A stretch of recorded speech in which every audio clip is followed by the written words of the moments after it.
Hello and welcome to episode 482 of the Spitballing Pod. I'm Luke Byron, joined as always by Tom Kennett and the returning Brad Martin. You have to ask yourself, what is the point of this? Of any of this? And I actually did stop and ask myself that last night. 11 blokes on a field, running around, being paid obscene amounts. You know who deserves that money? Nurses, doctors, and me for putting myself through this year after year after year. That day in the sun, that's been put on hold. But here we are, sat in relative darkness, I would say, compared to last week. But we're here to talk through the weekend's events. Silly question to ask how you're both doing today? I've never felt better, actually. Top of the world, actually. I'm so looking forward to this episode. Or maybe pull that mic a little bit closer. Well, depending on how this episode looks, hoping to get some proper lighting in the next week or so. Was conscious that both TK and Jack were blending into the wall and the sofa last week. Might be who you're working with as opposed to the I light. think my skin colour will keep you alright today.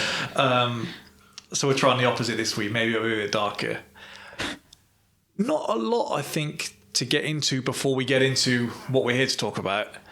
No filibuster this week. No, usually we do the kind of food stuff, and I acknowledge that it's like an obscene amount, but I also feel usually quite smug about it until I start describing it. This week I didn't feel like that at all. You didn't even get to smug. No, Sunday, had a look in the fridge and I thought, was due to do a shop today, didn't do it. I could pick something up cheap and the shop was empty, and I thought, I was hoping for that deep down, but also I could have, like, a depressing beans on toast would have been what the evening deserved. And so instead I'm walking and I thought, let me leave the house. I don't know what I want, and I'll just kind of see where my legs That's a dangerous game. And before I know it, I've gone past the usual. I've gone past the usual again, and I think I'm halfway to Burger King. That wasn't what I intended to do today. But here we are. And so about £25 later, triple XL bacon double cheese, 20 nuggets, some spicy mayo. I'm walking back, it started to drizzle a bit, and I thought, this isn't even going to be hot when I get it back. Then the bacon fat looked like it had been just heated up on the radiator after they'd already cooked the bacon. Nuggets, I had about 6 of them and thought, I don't need this. That's a bleak evening. Yeah. Best thing is as Some well. kind of aircon unit just started going off behind us, which I'm sure is going to be picked up in the edit that I'll be dealing with later. But Best thing is as well, people listening to this will have no frame of reference for how far Burger King is from your. So when you said I'm halfway to Burger King, he could have walked like 4 miles. It's like, well, I'm basically there now. I may as well go. Also, if you're in any of the local shops, you're actually past Burger King as well. no. When he said I went out and I didn't know where my feet would take me, I think he had an idea. I think he had a original idea. No, because I'll tell Muscle memory will take you somewhere. I'll tell you what I thought, and considering the distance, so it's like a 10-minute walk. Halfway there, I thought, this is like my Harold and Kumar moment. And they're out all night looking for something. I'm a man that has a Duke of Edinburgh bronze, and still my weary legs didn't want to take me very far. I tried all of the superstitions, but by really not doing any of my superstitions, and backfired. Didn't have an Arsenal shirt on at all because I've run the others into the ground. They're not lucky anymore. As soon as you lose once, out the window. Tried having a look in the evening yesterday for some other world records for us to consider. Struggled, to be honest. The enthusiasm wasn't quite there. Did see, if you stick with the McDonald's weights, I think 29 hash browns in 3 minutes is the closest for that. But I know American hash browns are different, where they kind of... They're like shredded almost. Yeah. They're good though. So... yeah, there's the record if you want to work that back out into grams from there. I was with Keenan on Saturday. He got on to me last week because he said I misrepresented what he was saying he could do. He says he wasn't saying he could do 10,000, but having seen what 10,000 looks like, he'd be intrigued to see just how much he could put away during a 2.5 hour episode. Then I think after 1, maybe 2, 3 drinks, he said, I think I could take on the pod on my own in the relay race. I don't doubt it. I don't doubt it. I put away almost 1,000 calories at lunch with 4 donuts in... We're not taking him on in 10,000. Like, he has to do 10,000 now. We've got 3,333 each. Yeah, I think I'm doing that relatively quickly, though. No, that isn't it. The relay race idea is that it's either... I think the best version of the idea is that there's 3 of us against 3 others. One of the members of the team does 20, one does 30, one does 40. And... it's the race there, okay. And then we have 2 commentators. But we're about 2 weeks away from when that would be. So it's either going to have to be arranged quickly or take place another day. But that's really, I think, what I had to talk about. So I don't have too much more than that unless anyone else has anything they want to get into before the football. No, I think we all know what we came for. Especially keen to get into it. You can't buy any more time. No, let me just check this mic's looking okay because we have had issues with that, of course, previously. Could be better. I'll pick it up in a minute. So yeah, we know what happened. The game I was most nervous about ended in the way that I had feared on Sunday afternoon. Let me just get this now. Goals from Cherki and Haaland were enough for City to get by Arsenal and give themselves a chance to go top. And I think we all know it's a little bit more than a chance to go top on Wednesday night. Spooked me a little bit when I saw that goal difference, actually. I thought we had a bit more leeway than that. And I thought, okay, we'll still be top then, but, it's going to be tight. And then saw, thanks a lot, Chelsea. I meant to say this last week. I'm pretty sure I know which way this is going now. And as much disdain as I have for Man City, I do hold Liverpool pretty responsible for this. I knew we'd end up getting this. Because they were dead. And then, for some bizarre reason, Alisson has maybe 3 of them a season. And I'm still not sure it was that much of a penalty. But he has 3 moments in him at least a season. And he decided we'll use one of these up now. We know the feeling between City and Liverpool, particularly the fans. Boy, do I know about the fans. And yeah, so... I don't particularly like them, but I might be in a minority there.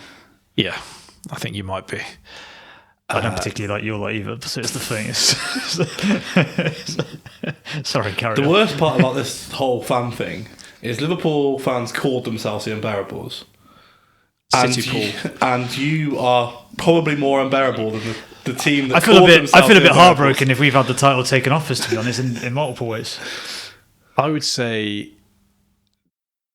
85% of the issues that people claim they have with Arsenal being the worst fan base, this and that, is almost entirely online fans that these people do not know. The Arsenal fans I know are the most scared... pessimistic fan base. So when I see things pay for a license fee and tune in on a Sunday morning and you've got have to listen to a fat Paddy Pimblett telling you what an unbearable lot the Arsenal fans are, bloke who's never seen a mirror. And that's just something that we have to sign up for and agree to. And then you go to Sky Sports and you've got Carragher giving you it and that City fan who, I won't be unkind and start describing what he looks like. And it's just... It's been a long 2 days. There's going to be those fans in any... Yeah, this was my point. Any team. But I think you see more of it from Arsenal because every year they go so close and then ultimately fall away. That the bad is also very bad. Yeah. I've got to say. But that's what I think Twitter does give you the option now that you can click the location of where it's coming from. And the majority of it... I would also suggest you would not be giving our fan base the same benefit that that. I think any online Liverpool fans would be like, that's probably Liverpool fan. I don't base my feeling on Liverpool fans on the online ones because the ones I know are bad enough. But maybe you should take that up with them. I largely in the City... We don't need to do this whole thing again. Yeah, rooted for Liverpool, so I've when you considered didn't root myself for us, you really didn't. to be. I got to tell you. I don't really remember being. Well, yeah, like because that. it's a lot more memorable the one way than the other, isn't it? I don't think I'd have no done fun it. when the I other don't guys think I'd have have done it in your company either. I'm not sure that's true, but well, Do I've you said actually have before, a moment? Because legitimately, there's definitely moments in terms of you will. I just routinely say stuff which I think you're a lot better at keeping up with, sort of checking with the slander that goes against you than the slander you dish out. Put it that way. I think worst. I think probably you closely monitor what goes against you, and the ones you dish out you discard a little. Europa Like League his bets on my home stack. He remembers all of those. Yeah. Europa League final 2017. 15 or 16. Okay, I think, yeah. going for even further. Probably the worst I think I was, and even then I was just a bit smiley when I should have been keeping it down. Bit smug, wasn't he? But there we go. It's not a pod about that. We can make it one, but probably not for the best. So I think my biggest frustration in isolation in this game, particularly in terms of what I'm able to do today, is that I can actually deal with this result as like a single thing. I can deal with the performance. I can deal with the fact that you can go to the Etihad and lose 2-1. In fact, I think if you offer it kind of scoreless and you show the chances we had to Arteta or whoever else, you snap that up. And even if you show the chances they had, you probably snap that up and say, we'll see where we lie at the end of that 90 minutes now. It doesn't go our way. But my issue really is the results that came before it. And I know when I've made the point before of like, we could have done this or we could have done that, then I think you've made the point before, well, if you gave the other team the opportunity to go back and say we'd have done this differently, that differently, then City for sure, you can look at a couple of results and say, yeah, we'll pinpoint those. But I don't know. But before I get too carried away, if we talk about the moments from the game, because I think the aftermath from it is maybe more interesting than the game itself. Setup-wise, we were made aware that Saka was going to be out on Friday. I think I tweeted saying, can he just put us out of our misery? Then he did, and I thought, oh.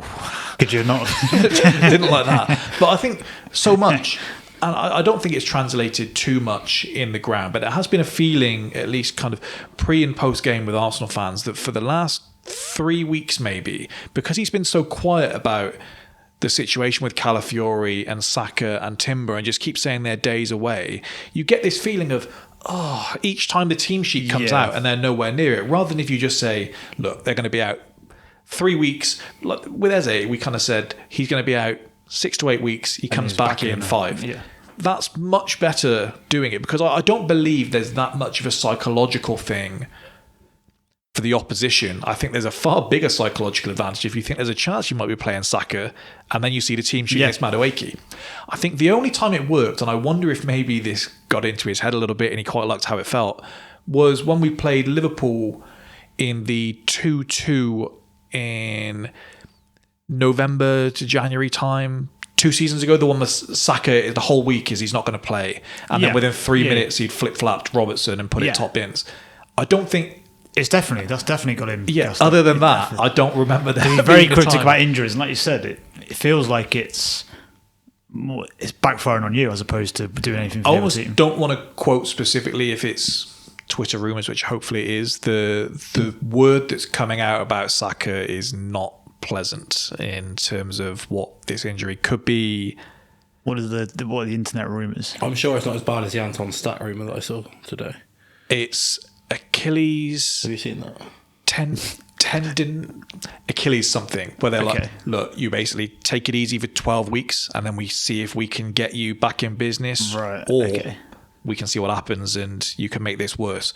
I think there's a situation which Fabregas got a lot of flack for, I think rightfully so, where they had a player that has just about come back from injury before AFCON this year, and he probably wasn't fit, and Fabregas played him and he got injured, and he was asked about it and he said, he's our player, why should they have him for a month and I don't get to use him? If he's going to get injured for someone, he's going to get injured for us, which is psychotic to say it like that. Yeah. And I do wonder if there's going to be a thing, and a similar thing, if things are as tight as I guess I hope they are, that you look and you say to Saka, are you planning to go to the World Cup? And he said, well, hopefully. I said, well, you're playing for us then before that, because you're not taking it easy and then going there with them. Yeah. And I think maybe he'll be rushed back in, but the Luke Shaw, as it's known in the trade. We'll see what happens. Started every game this season. Don't forget that. Not quite every game, but every Premier League game. I did the stats when we did the England pod. He's missed a couple. It's like he hasn't started on the bench. He started every squad that he's been in. Yeah. Okay. There were some gaps in there. But if you told me he was going to play 30 games this season, I'd have said no chance. So we knew Saka was going to be out. That's pretty. I said to you that I had a pretty good idea when he wasn't even in the squad midweek. If he was going to come back, they'd probably given him 20 minutes against Sporting, and then same with Timber.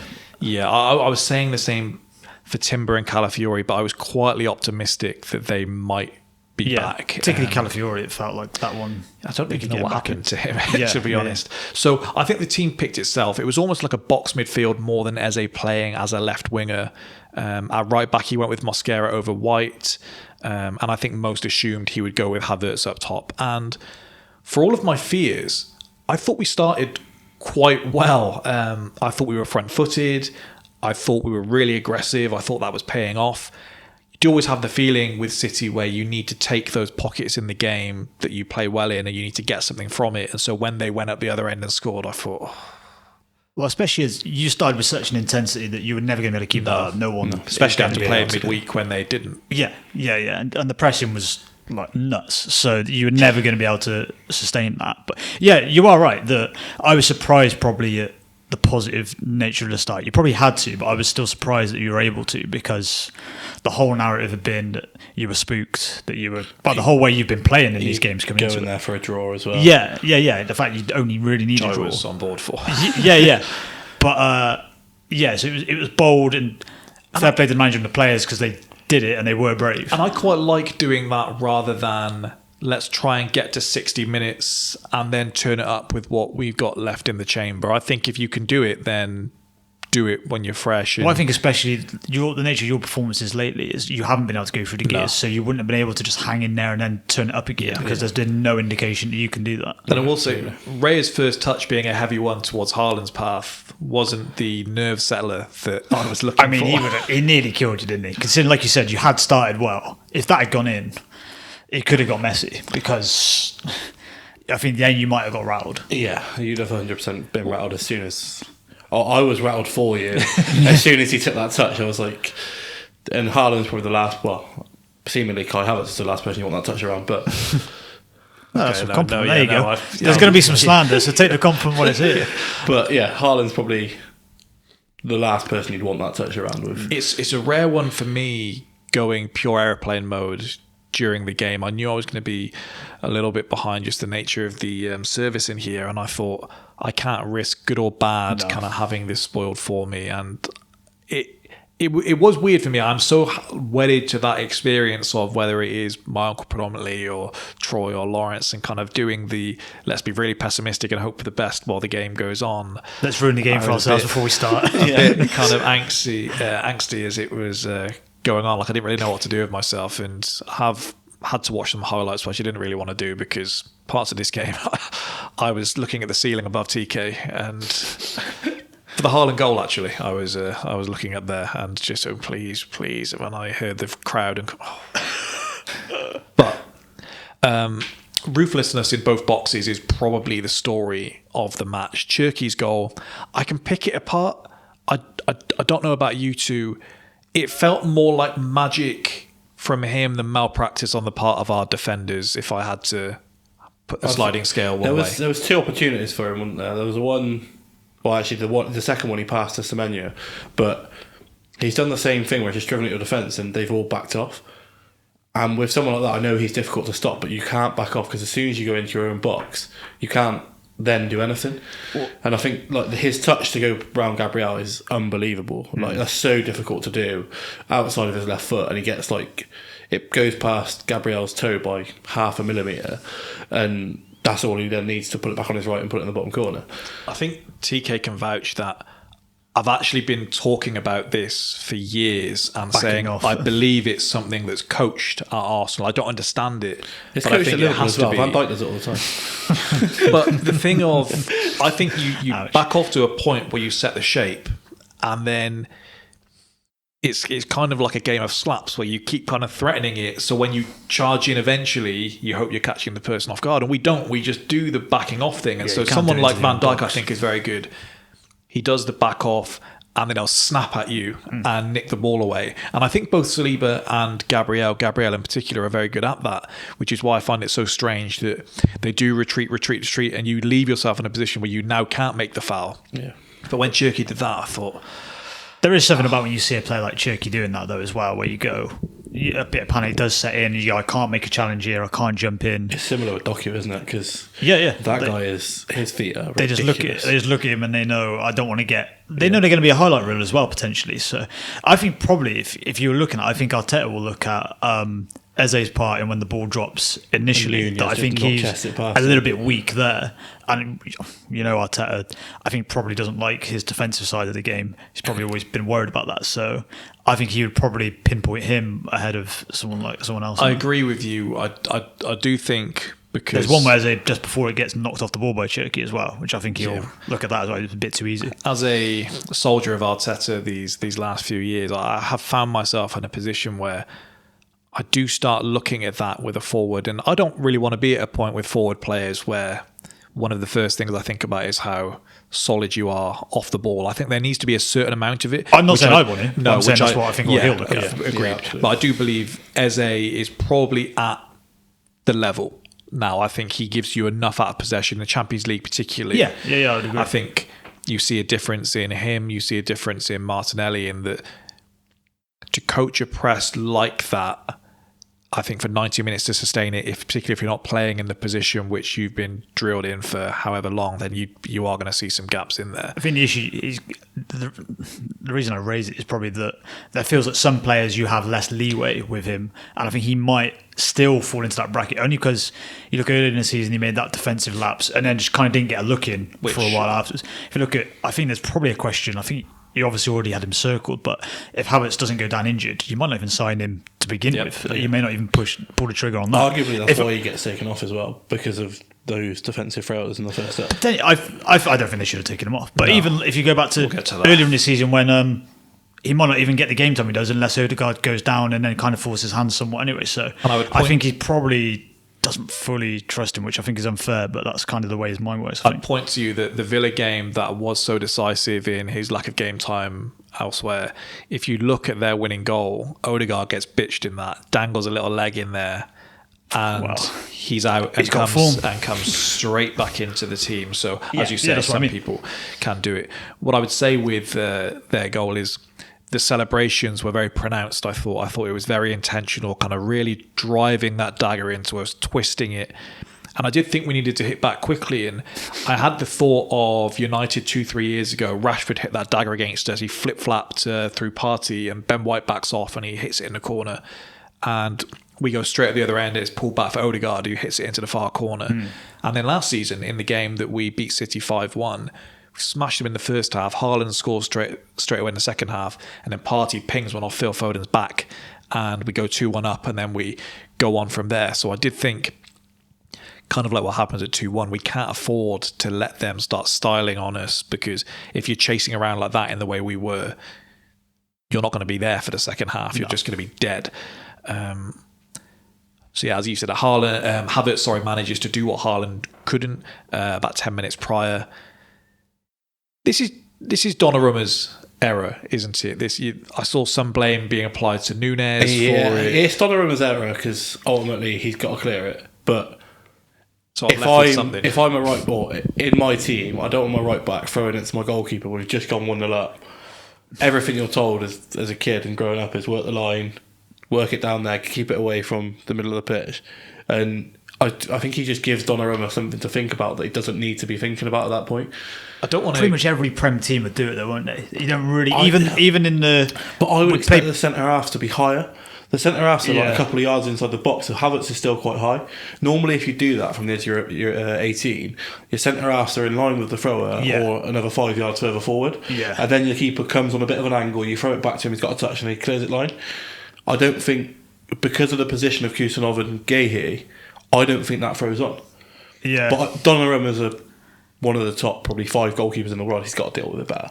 Yeah, and that's it. And because he doesn't want it, does he? No. Like, he doesn't want the ball at his feet. But he stood in his goal when he throws it pretty much. He's like on his post, isn't it? Yeah. If you really wanted it, you'll come in making a bit of an angle. You said the keeper making an angle there. He didn't make an angle at all. He didn't want it. But no, it's weird. Just at a lower league, they're just slinging it up the line, like you said. It's weird that like a Premier League game that still doesn't happen, even though they've cottoned on to probably lump the ball up there from kick-off, stick the ball in the box on set pieces. That's probably the next bit to come. We got to stick it down the line on a throw-in. Havertz does very well to close off the angle for the pass back to Nunez while still getting his. So many times you see it where the ball either skims away or it's chipped just past a player and gets there quicker than the keeper might have expected. But he is so slow. I think with the boys' feet. I can't believe it. And at running, by the way, when he has to come out, you're like, I think half the ground would beat you in a race. Jerry, he is so slow.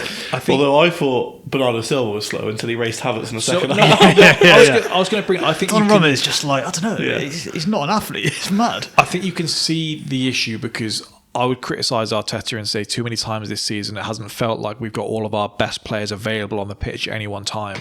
I do also think you can see the fitness of some of these players. You compare Odegaard and Havertz in the first 45 to the back 20. Havertz is beating Bernardo Silva in a race. Havertz has that Declan Rice thing where I don't think he's the fastest player in the world, but he gallops, he picks up speed, and it probably is as a keeper. He's kind of there before you believe he should be there. A lot of limb there as well, isn't there? Yeah, he looked like he wasn't sure how you celebrate a goal like that. It's like the equivalent of someone kicking it in off your ass, and some players do still give it the proper the sheer on the goal. But he looks guilty of doing that before. It's one of the 250. I liked the purpose that Havertz gives us. I think when we get onto the second half, there's so much that you can criticise him for. You saw the good and the bad of him in this game, didn't you? Yeah, but I don't look at him, and I think maybe other fan bases might think this. I don't ever look at him and think he's not up for the fight. I think he looks like he's going to give you his game. I actually think he raises it in these big games. When you look at what he's done previously against Liverpool and Chelsea and United and Spurs in particular, just we've known his flaws for some time, and I think that's on the manager or the director of football when you don't accommodate for that if he is going to be in your team. Didn't feel like that on 97 minutes yesterday. Yeah, he was just quietly saying to himself, "Wow, look, they should have recruited better. They shouldn't. You were calling him every name under the sun." Initially, not to blame you, shouted some unkind things, then remembered, then apologised, and then no. When we've lost big, I'm far more likely to just be silent and just sit there, very sulky. Seems unlike you, mate. Really, it does. Well, we get to half time. We were doing a lot of defending, I thought, for the last 10, but felt relatively safe. Relatively comfortable in what they were doing. Outside of the first of two, where Semenyo just trips over en route to a 1v1. Yeah, better touch there. Might be looking at the story. 15 Premier League goals he's got this season. In every appearance I see of him, I have equal parts, it's so annoying we didn't get you, and equal parts, I can see why it took so long for you to get this move, and also why there wasn't this. When he doesn't play well, he does. We have to get you right now. He doesn't. Until that run, by the way, I was thinking, is this guy actually going to sprint as well? I didn't see him make a sprint. I was like, what are you doing? It's like watching a Liverpool player. I think so much for him is his personality as much as anything else. Those players that will just get themselves to the level by not allowing anything less. City up the ante at the start of the second half, but then Arsenal probably had the best chances before conceding. That strike where Eze hits the post. Oh. I know they had a similar one in the first half. You just can't believe it doesn't go in. Yeah. Especially the angle that shows how far outside the post it was at first, and as it comes back round, on his left foot, that would have been unbelievable. But this is the reason, like you just said about the taking him off. He's got that moment of magic in him. Yeah, like literally out of nowhere. Like it's a good pass from Odegaard into him, to be fair, but I don't think anyone else in the Arsenal team, without Saka, has got that moment of magic just to shift it half a yard and have a shot. Could not believe when I heard the commentator say, and we're hearing it's going to be Trossard Freze. What the fuck are we doing here? Yeah, because he didn't look like you were like, oh, we need to get him off fitness-wise. And also, like, this is the game that you save players for. The game was opening up. Like, when you rotate and rest for games like this, like, what are you rotating for at this point? This is the big one. He took him off early against Lisbon as well, so it was like, okay, you got a big part ready to play on Sunday. I thought something that held up well for us in the first half was the Lisbon game was weird because we had this 1-goal lead as we did against Chelsea, say, in the League Cup. But I don't know if you're watching the Real Madrid Bayern game, which I can't blame anyone for. Yeah, afraid so. But in stoppage time of that game, when you think we're just trying to get over the line, Arteta was kind of chucking. We were taking everything quickly. There was no need to do it, and we were like rushing the ball in play, and it felt like a pronounced thing of let's get this going for Sunday. We're here to win. Let's keep going. And I think I did work in the first half. Second half, I would maybe like to take a little bit longer on some things and try and see that game out. I thought if they were doing that 4-man press thing again as the game was tied, I thought, you're more than welcome to do that, and we'll keep passing it around between 2 or 3 people and just hope no one's brain gets fried in the process. But they get the goal, and I think like, the Eze does play the pass before the Havertz chance as well, doesn't he? He was the one who plays it into Odegaard, who then which overhits his pass to Havertz. The first, that's the first chance Havertz misses is the one, I think, to look at from the game and say, how did you not score there? That, I think if you play that out 10 times, you should score more of those than you do the Havertz header on 97 minutes. Yeah. Especially at the timing of that, I didn't think you started the second half well, and I thought they were on top. And at that point, I was thinking they need to make a change with something because they're kind of getting swallowed a bit here. It was the perfect flip of the first half, wasn't it? Where Arsenal were on top. Yeah. City then go and score. But then City were on top. Yeah. If you go and score then... That change, it would have changed the game in and of itself. For someone whose entire game is the kind of delicate nature of football, Odegaard's weight of pass is horrible. And it wasn't always like this. No. Arsenal fans do genuinely blame him having a kid, which feels like one he's going to find difficult to stomach. But you can trace, this is his form before, this is form after. Don't know why people don't like him, by the way. Sleep deprivation. They're still scratching their head going, why don't people like the bloke looks unwell. Huh? He looks unwell. Do you not think he looks like... He's just fried. Do you think he actually does hit that pass? I don't think he actually does. I thought Havertz could have taken another step and then just do the delicate finish. I don't think Havertz should have to take a touch if you play that pass. Well, no, he didn't need to take a touch. I just mean he slides into. He's played it wide. The point that Havertz takes the shot from, now he should still do better. I think if you're talking about keepers, I think Raya is better than Donnarumma. I don't think Raya has the feeling about him that Donnarumma does, where when you're 1v1, there's a thing with Alisson where you should do something normally and you kind of second guess, is he going to do something different here? But I do think the way the pass is played, he can make Kai Havertz's life easier, for sure. I don't think you're wrapping he's a striker who you probably need to make their life slightly easier as well. I don't think you're wrapping it around Donnarumma because of the size of him. And I also think in that situation, you look at his kind of tank in front of you, I'd say I'm probably not chipping it over him either. He has to go down though, so I think the only way you score there is going over him. And he's somewhat committed to it as well. Yeah. He's not fully down, but he's somewhat committed. I was frustrated with actually, I thought Odegaard should have just shot. I thought it's opening up for you. Just go across the keeper there. Now, having seen his shooting of late, it's up and down. I can see that maybe if you're doing a training drill, then he does the right move. I just thought you put it in a position where he can only do one thing, whereas I would like you to do something where the keeper has to kind of show me one way or the other to do it. But this was a weird one because I've come on here in the last couple of weeks and said, I don't think you can complain when you miss just one chance in the game because you haven't done enough. And here I'm like, there's like 3 or 4. What the hell are you doing here? And then that's where you can look at blaming someone if you want to do that. That one in the first half with Gabriel, do either of you think that was a handball? No, came off a shoulder. Yeah, I didn't think it was, but they made enough for conversation about it. The only interesting part was that he did lean into it. Yeah. It was an interesting thing of so we had the Tarkowski one earlier in the season against United, didn't we? Yeah, this he has made the difference between that going in or not going in. So if you do think it hit lower down than that, then I would probably give it handball, even though do you think there's Raya not much saves there. it? I know he could go in the other way, but do you think Raya saves it if he doesn't get the touch? I'm not sure. I think it's probably heading to the corner in terms of But I think it's smart on his part because it's almost like the intention of handballing it without properly doing. They're probably not going to give that. So I think it's probably smart defending. I think as well. normally, I actually had one against me on Saturday where I've leant across to go like that and it's hit here. But because you lean, instantly the ref's you've definitely handballed that. Yeah. It's no, I haven't, but I had to move my body to be able to bring it down, kind of thing. So I didn't think it was when I watched it. But when you say about, it's probably going in, then I suppose you probably could give it. But ultimately, the ball could be going in and you get your head on it.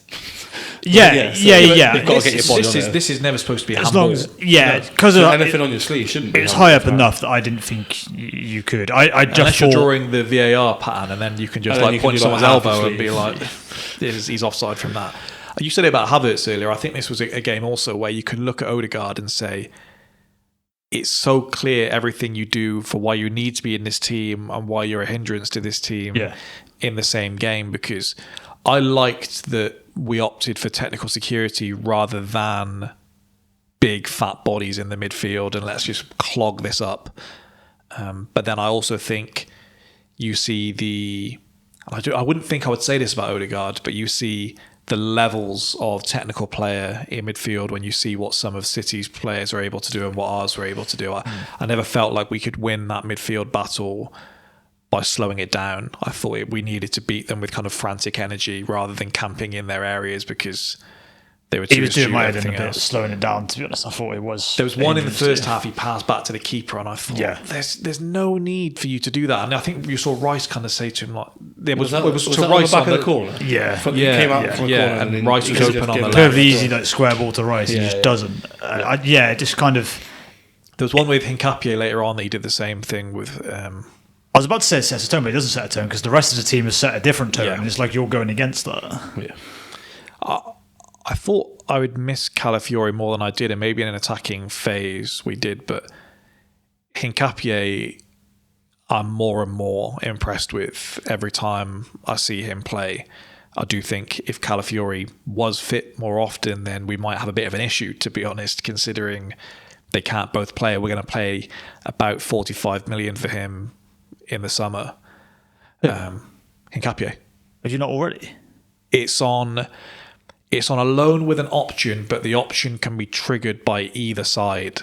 Interesting. That was the kind of loophole they did. I thought you'd already... I thought no, he was one where supposedly Berto was like, I'd like to get one more, and so they went and got him. Yeah, interesting. I think for this game, Hincapié is probably the pick as well. I think I would rather probably him in a one-on-one battle with... I think this season Calafiori 1v1 has been...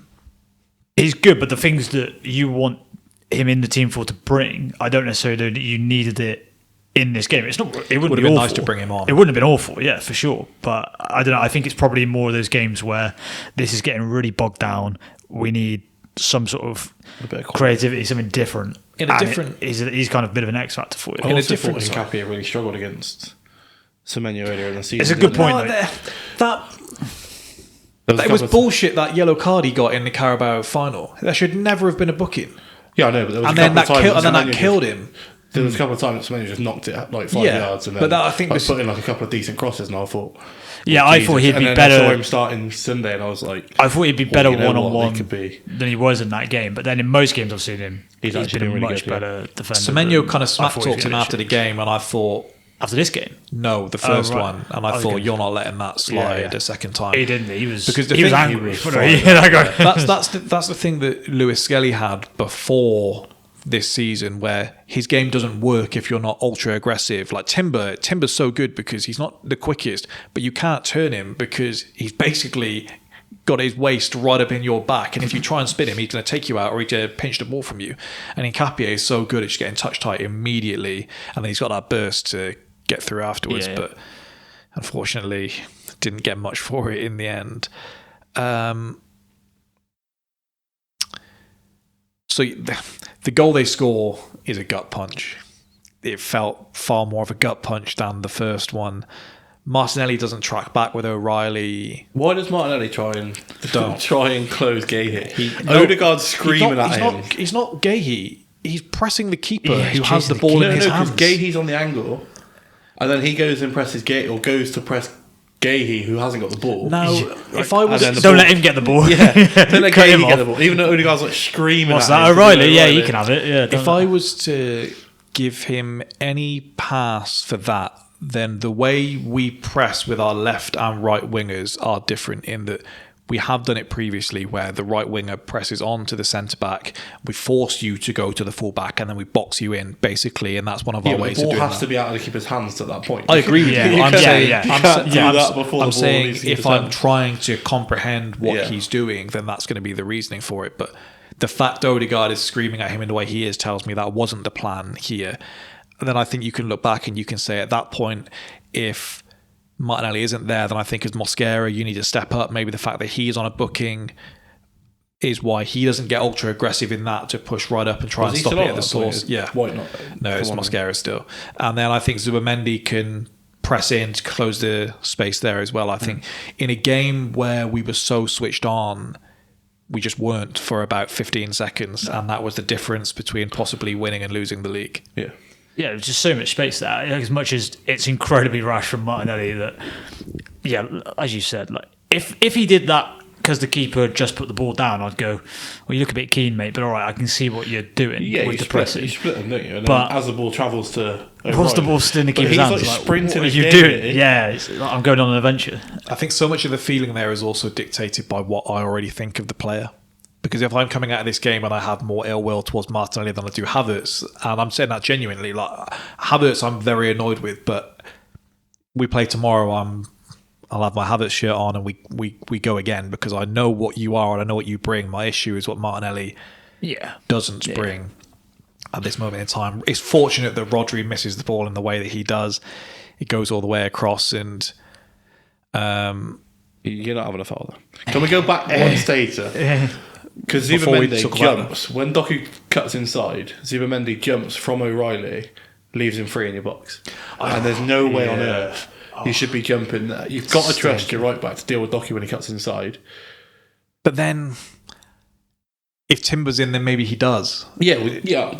I also think there's something... We could all say... He's also not a bad defender there. It's not, it's not Timber, but it's not... I don't think you can be 6'3" as a right back. Like, O'Reilly is a freak in that nature. He's that big and he can move in the way that he does. He looks like a spider on roller skates when you get him going around. I have no faith. He is actually rapid though, Mosquera. He is. There was the one... It was so weird seeing Doku just like sprint past at one point. I was like, this is There was the one scary. against Brentford earlier in the season, wasn't there, where he made the late intervention and he, like, maybe this is going to come back to haunt me. I can't keep being told how good Doku is, and then I watch him with my own eyes against my team, and I'm filled with panic when he's on the ball. And then I get to the end of the game and say, what did you do? Yeah. And yet I'm going to be told again next week that you're one of the best in the league in your position. I thought he was good in the Carabao final. I thought he offered something, but I didn't think he did much in this one. He does everything without doing anything, if that makes sense. Like, he beats players all the time, he scares the life out of people, but then doesn't really create anything. All fart, no poo. Yeah. I mean, there was a lot of poo against us, mind you. So that day he did deliver. I can't tell you. To be fair, against us at the Emirates, he was very good. But then I get afterwards, and it's like I have frustrations with a lot of our players where I think if you have that much of the ball and you've beaten your man that many times, then I should be seeing more from you. The amount of times Madueke beats his man and then checks back, and I think, what the fuck are you doing? Well, with Doku, you've got to think he plays the pass to O'Reilly for the first one that Shirky hits the post, cuts inside, and he plays the pass before.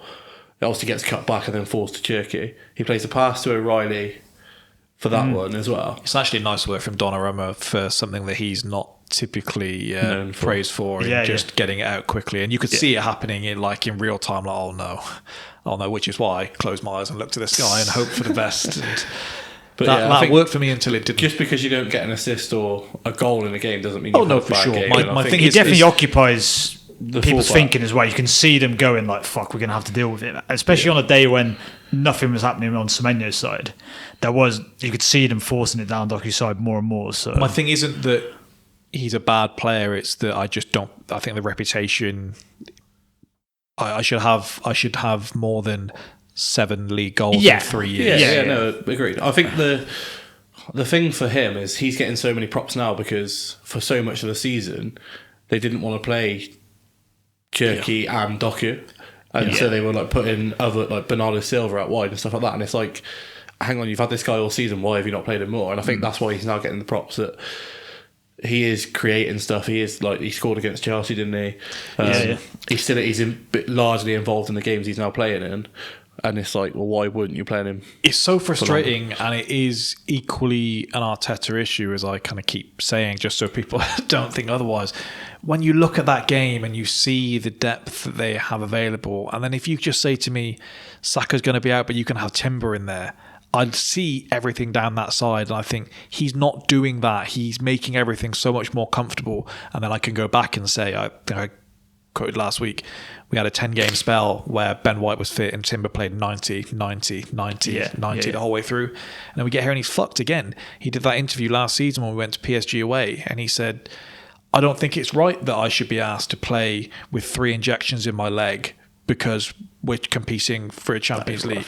And he says, like, I'll do it, but because they're telling me you can't do any more damage, that's supposed to make me feel do you remember good. you saying that on the pod? I think that sounds mental. What do you mean you can't do more damage? I'm pretty sure you can. Do you not think some of this does come down to Arteta? Because like the game against Pompey, the game against Pompey, you were battering them.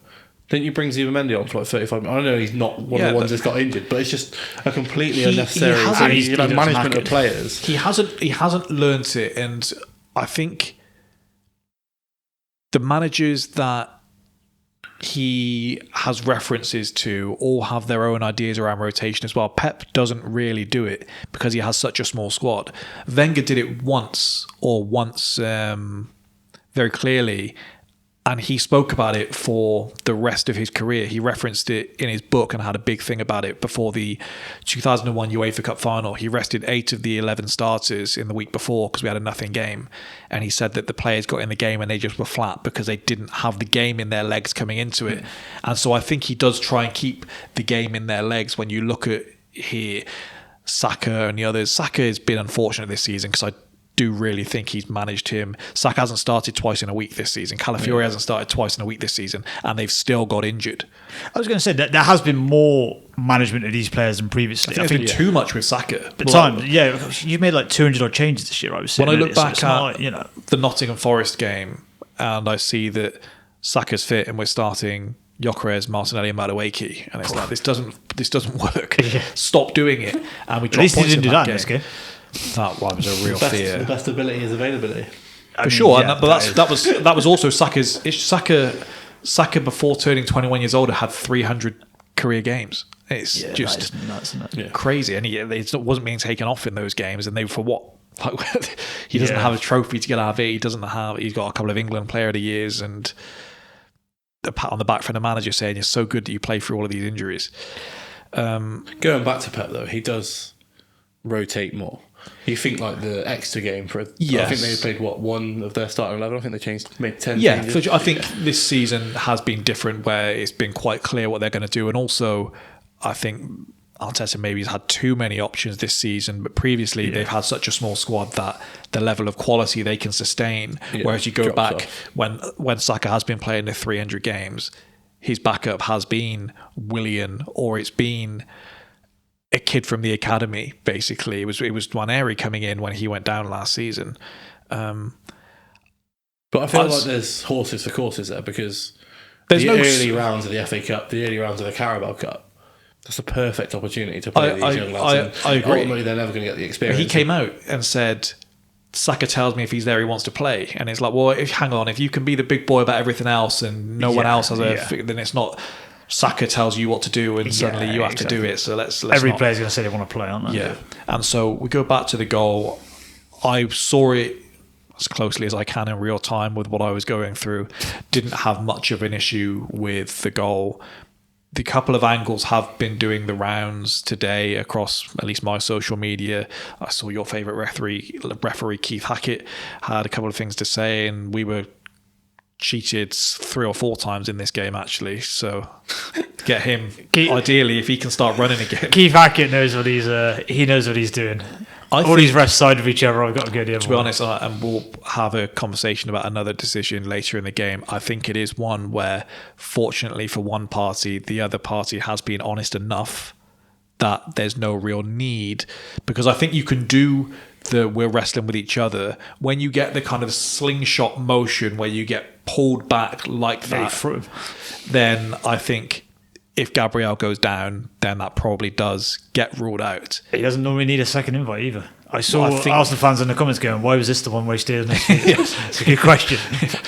But I didn't, as I say, in real time, I didn't spot it. I saw the one angle today and thought, why the hell was that not picked up?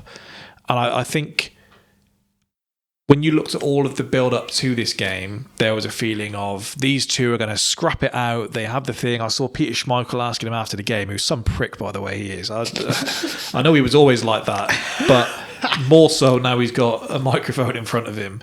Did you say something? Did you say something to him before? What the hell is wrong with you?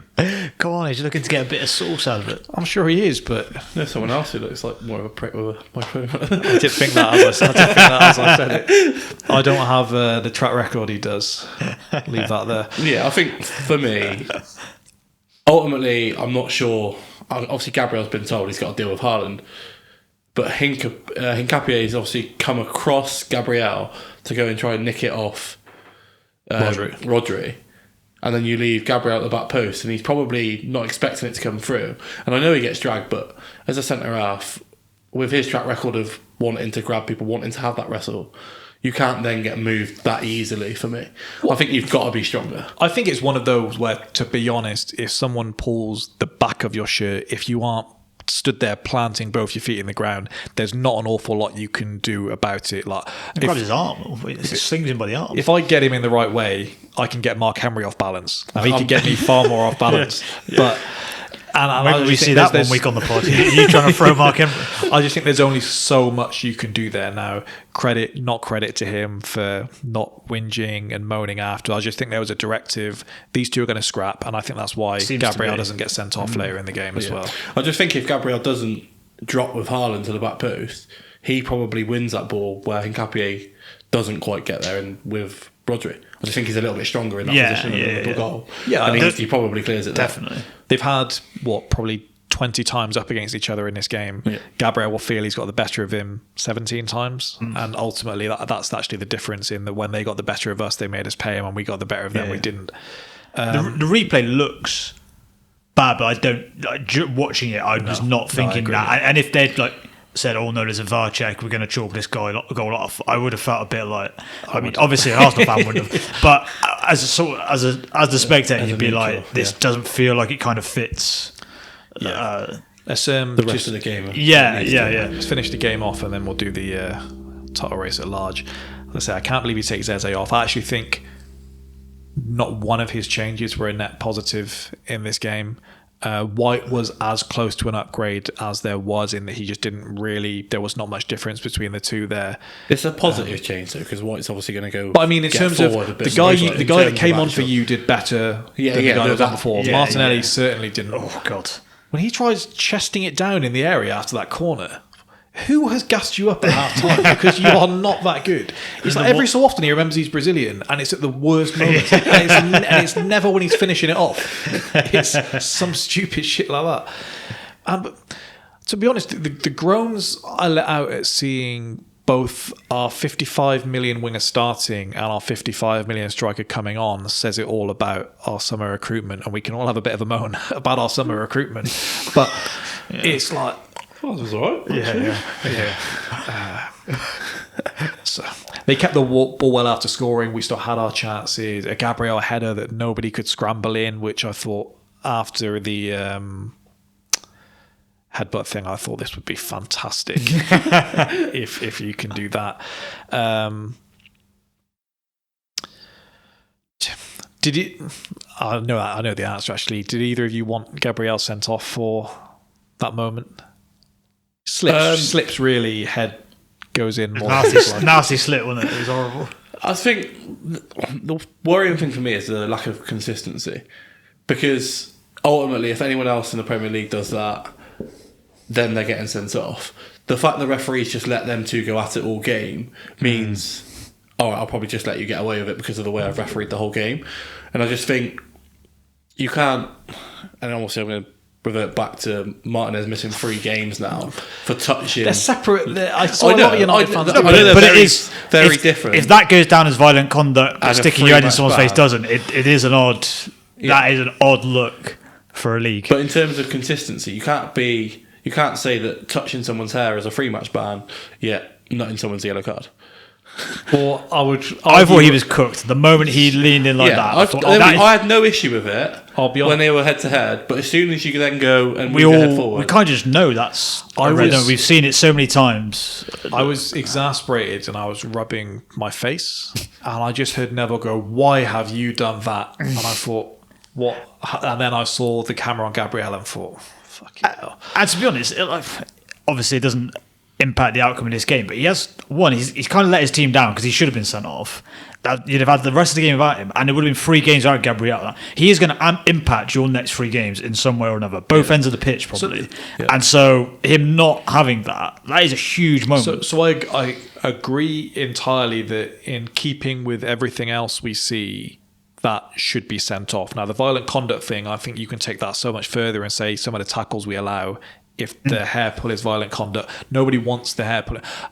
If you yank someone's hair like that, then I do want it to be a red card. The Romero one on Cucurella, that should be. Yeah. Martinez, I think he should get booked, and that's the issue where we do that we can't pull it back for a booking thing. Here, I do think it's stupid that 2 players can put their heads in with each other, and we just have this game of chicken that if one of them moves their head forward a little bit more than the other. Now, this was more than a little bit. I'm just saying that this is how this thing goes. That I think there's a difference between I think the pushing your head. Yeah. He doesn't sit down, dude. That's why it's supposed to be yellow, leans isn't it? 'Cause back, they both put their heads together for an inch, and then he does it. Then he is cooked. I don't really know how he isn't, to be honest. I think. Yeah. I thought the VAR would see it and go, no, you've got to send him, by the way. But this is obviously then he books him. When they did the Mike Oliver thing with Kovacic a couple of years back. After the yellow. No, so what actually happens in that situation is when Anthony Taylor speaks to the VAR, because he's given the yellow, the VAR have to be able to point out something different to what Anthony Taylor has said. So when Anthony Taylor says, I've seen him push his head into him, right. Because the VAR haven't spotted anything new, they can't re-referee the situation. So I thought it would have been, I've seen them put their heads together, so therefore I'm giving them both a yellow. And then the VAR said, no, by the way, Gabriel's pushed his head into him. You are right. I think they had a directive that just let these two scrap it out. But it's not really the point. Scrap out is fine when he's pulling him all over the shop both ways. I think that's fair. He's also just the headbutt is just earlier in the game. He's just slapped Cherky on the back of the head as well. But no one's even. Let's chill out there because the stuff he gets away with in the game is. No, I think if you want to point something out, then you can say that is twice now this season that he's been fortunate, because you can go back to Newcastle away. He pushes Voltemada in the face at 1-0. Yeah. He scores the winner on 97 minutes. And that was a swing weekend. Liverpool lost to Palace that weekend. We win the next day, and we go from being potentially a 9-point gap to whatever it was at the end of it. Yeah, that's what I thought, and it didn't sound right as I went to say it, but now you say it, that's how quickly a lead at the top of the table can come back down. So the stoppage time, 7 added, we're throwing everyone forward. Trossard plucks that across. That cross is unbelievable. Yeah, it is. Now I realise after what I've said about the Odegaard one earlier, people have found out that he's in the midst of a divorce and have just said, you've been shit since you found out you were getting divorced, which start of 2026 does actually check out. You won't know if he's had sleepless nights or not. It's no different. But no different. Time has slowed down, and then Havertz puts that over, and I both could and couldn't believe it. It's like that was the game. To not even hit the target. That's it. He has to hit the target, doesn't he? And I've seen him score that header so many times. Quite a few times. And it's he's just got to head it down. Like if it goes over, like just over like that, but he's headed it down, it's bounced up and gone over. Yeah. But the fact he's like just flicked his head and it's gone like directly over. I think bizarre thing, he's got up great as well. It's not like it's so well. It's not like one to be where fair, he's free in the box as well. So what might say it all about our striking situation is about 5 minutes later, I thought, if that's Mikel Merino in the box, I'm deadly serious. I've seen a lot of people saying he should be starting games if he was fit. So he's back wearing normal trainers again now. He had some nuts injury. Like at the start of this year, he wasn't putting weight on his foot. Yeah. And now they're saying he could be back before the end of the season, which could be I thought he was cooked. He's going to the World Cup. yeah. Back for the last game, get some fitness in, get to the World Cup. I don't know if either of you have an example of a player like that, though, who I think was appreciated by Arsenal fans, but then the second he goes down, you truly don't know what you've got till it's gone in terms of the impact they have on your squad. Because I can look across our season and it's so clear that these midfield issues we're having now from about 60 minutes onwards, we put you in there and you're a bigger body in there and we could do a lot of this stuff. I look at the minutes Gyökeres has been playing and say, we'll bomb you off and we'll get you up top. I mean, that's and you more make reflection a on huge Gyökeres than difference. Mourinho, though, isn't it? That's, yeah, for sure. Because he was supposed to be a midfielder. I'd never actually particularly like him in midfield for Arsenal. I know. No, even if you give him 15, 20 minutes here, I can get it. But I do think his best has been when you've used him in that role. I think he was fantastic this season up until. He was definitely better. Definitely better. But I didn't. He did his bag a bit more. The pass to set definitely looks more technical than when he first arrived. Was he not signed as a sixer? Well, I guess we don't really know. We don't know. We all kind of hear that, but I think we put that on the player. Now, Kai Havertz was definitely signed as a midfielder. Yeah, we can say that 10, one. Yeah, that's the key to signing our next striker is we sign a midfielder, because when he signs strikers, they're shit. I got you. I was so gutted after that because it felt script worthy with the moments and everything kind of going into it, and then I guess it also felt script worthy in a different way with Kai Havertz missing that big chance. So I think maybe that's a good reflection point to start from. Like when you reflect on this game, and if I ask you first, TK,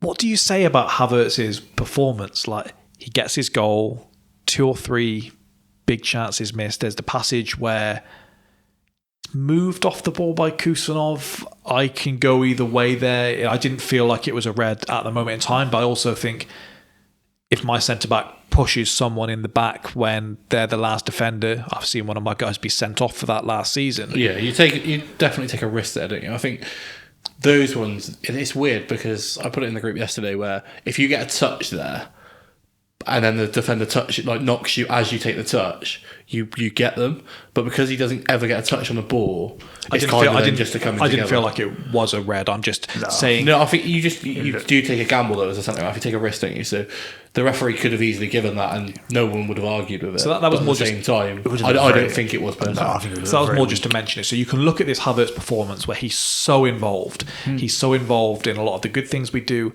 but also when you reflect on this game and you say we've lost the game by 1 goal, I just wonder how you got the full Kai Havertz experience, didn't you? Listen, I earlier in the day watched a striker totally disengaged and disconnected from the game, who had no involvement in it in Isaac. So there's no risk of that with Havertz. He will have an involvement. I thought early on in the game, you get an idea. I think with him early in the game, he wins a couple of headers, and you go, okay, he's kind of at it today. He looks airily more dominant. Some games he looks weak as piss. He's 6'4", but built like a rake, and as a result he sometimes looks, and then other times he can put himself about and use it. I thought in this game he definitely had one of those.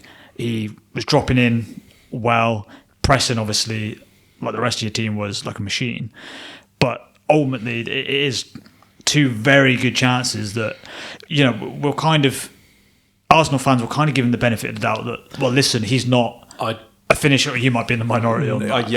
I think, but the he's not a finisher thing stacks up in a half difficult chance. These were, it doesn't matter. You got to finish them. You know, the fact that the fans are crying out for like Mikel Merino should be like insulting to you, because you go, well, I should. I know it's not 100% like serious, but there is something in that Arsenal fans would like him as, and so I think the header and like you said, the chance earlier in the game where he just hits it straight at Donnarumma.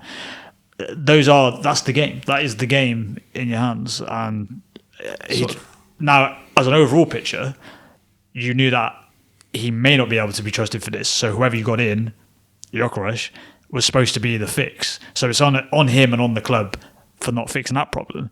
But whilst you are in that game, I don't think it's asking too much for Kai Havertz to put those chances home. No, so it's a weird one where I think I wouldn't put it like a number on it, but if you asked me good performance, bad performance, I'd be closer to great performance than I would bad performance. I think it's a great performance with 2 bad misses in it, and I think you can look at this season and you can be very critical of Arteta and the way he's set up and the football we've played. And I think you can see Kai Havertz play. That's his second appearance up front this season. Some of that is Arteta's fault. Some of it is because of the injuries. And you can look at the football we played against Everton and the football we played in this game and say, okay, well, we could have been doing so much more if we'd had these players available. As I said earlier in the episode, I think at this point, to be particularly annoyed by Havertz not finishing chances and kind of pinpoint any of your issues this season on it, that's a you problem. That's not a Havertz problem, because he's shown you who he is at this point. Yeah. He's someone that will contribute on average a goal or an assist every single game in an Arsenal shirt that he plays up front. But you will get a game. United in the FA Cup last season, I think that was an example where you look and say you've missed 5 big chances in that game. That's a bad performance. This one here, I thought he did so much more for everyone else in the team. He won a header on about 70 minutes in the Lisbon game midweek, and it just put everything Gyökeres had done previously into perspective, that he can't win those headers in the air. He can't take the ball past someone. He can't get any of the chances that Havertz does. And we've had this, and I think maybe every club's had something like this, where they're like, I want you to make the chance, and I want you to finish it with the options that you have. Our left wing, it's like, well, if you gave Trossard Martinelli's pace, then we've got a completely different player on our hands. And this issue here, I don't know. You don't play like you did in that first half if Havertz isn't starting. And that's so the I think issue. that's a fair there's so thing to bring, few. but it's also fair to bring that he's got to score anyway. Yeah, it shouldn't have to be a choice, I don't think, on that. Well, you shouldn't have to be a 9 to put away a 1-on-1. Yeah, that's it. I think if you say he's not going to bag 30 goals because he's going to miss X amount of chances, he's going to do so much more, I'll accept that.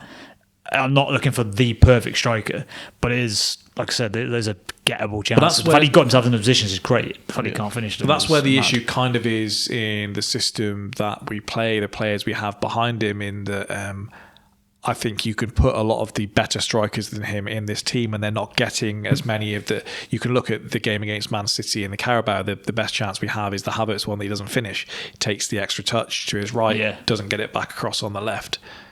And I just think it's so frustrating with him. I do think you can't give him a new deal at this point. His body isn't up to it. He's got 2 years left. He's on 300 grand a week. It just doesn't work, basically. Got 2 years left, aren't it? Would hate to be paying any player 300k a week. I just think there needs to be... Especially someone's past it. I think there just needs to be... We can all accept that he can get you so far now. I thought he looked physically better in this game. Yeah, until I the agree. end when he was running his race. So we've seen he can get you there, but if he is your primary goal scorer, you are going to need to supplement him quite significantly with ammunition on the left, the right, and in behind. And then you look and say you're coming into this season and the idea was that Gyökeres was never supposed to be the starting guy. He was always going to be playing the ends of games or against the teams that are below us in the league and doing that against the Leeds and Sunderland like he's been able to do. But then you look and say, well, you invested in Noni Madueke to play alongside him. You didn't get anyone in on the left wing. You gave Trossard a new deal, and suddenly that doesn't make much sense. So I think it's fair to be annoyed at him in this game, but I just don't think I can ever turn on him completely, because I think too much invested.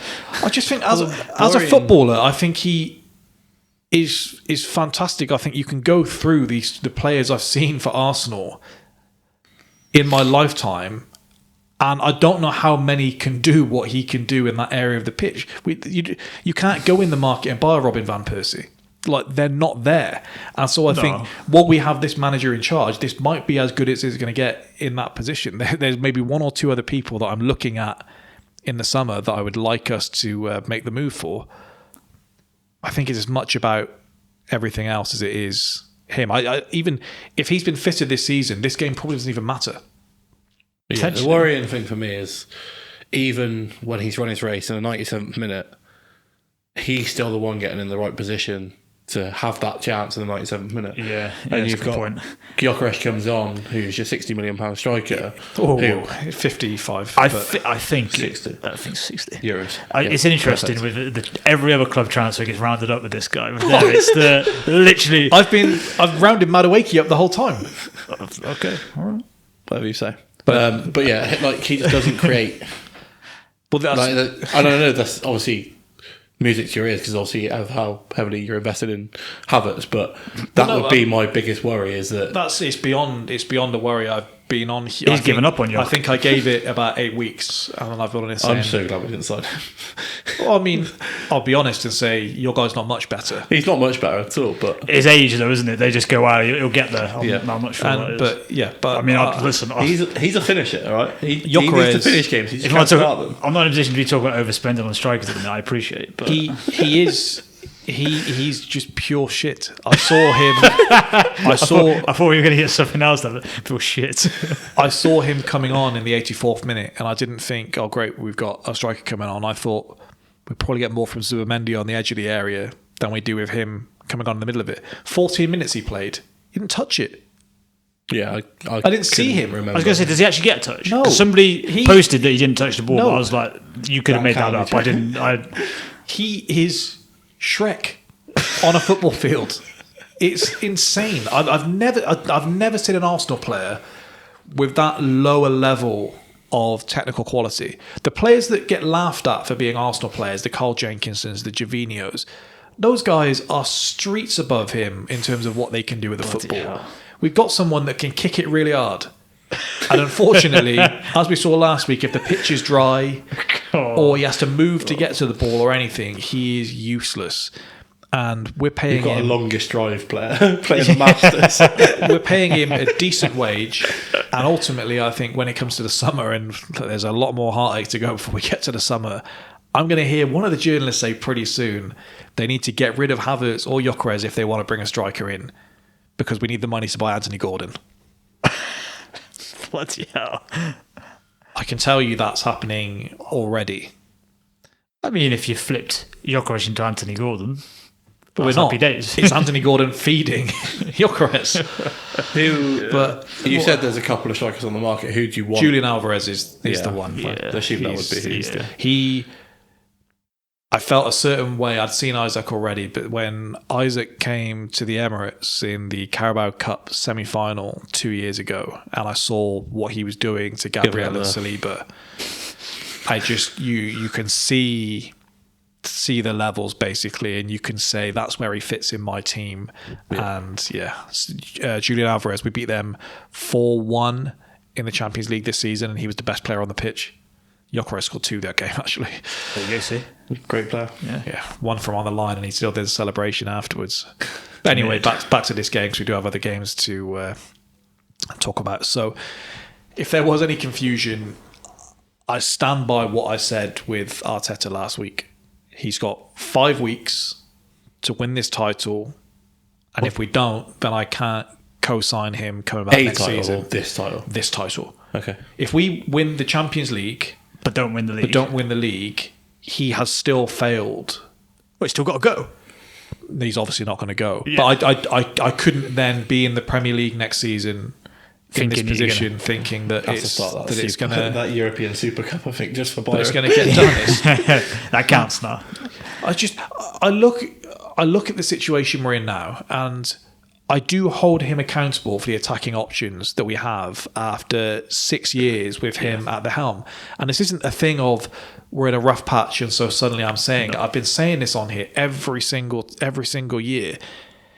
My first issue is the attacking signings that we do have been vanity signings. The Gyökeres one I actually don't think is on him. I think that's he picked all these others, and as director of football's gone, I need one of them, and we know he wanted him at Atletico Madrid. Yeah.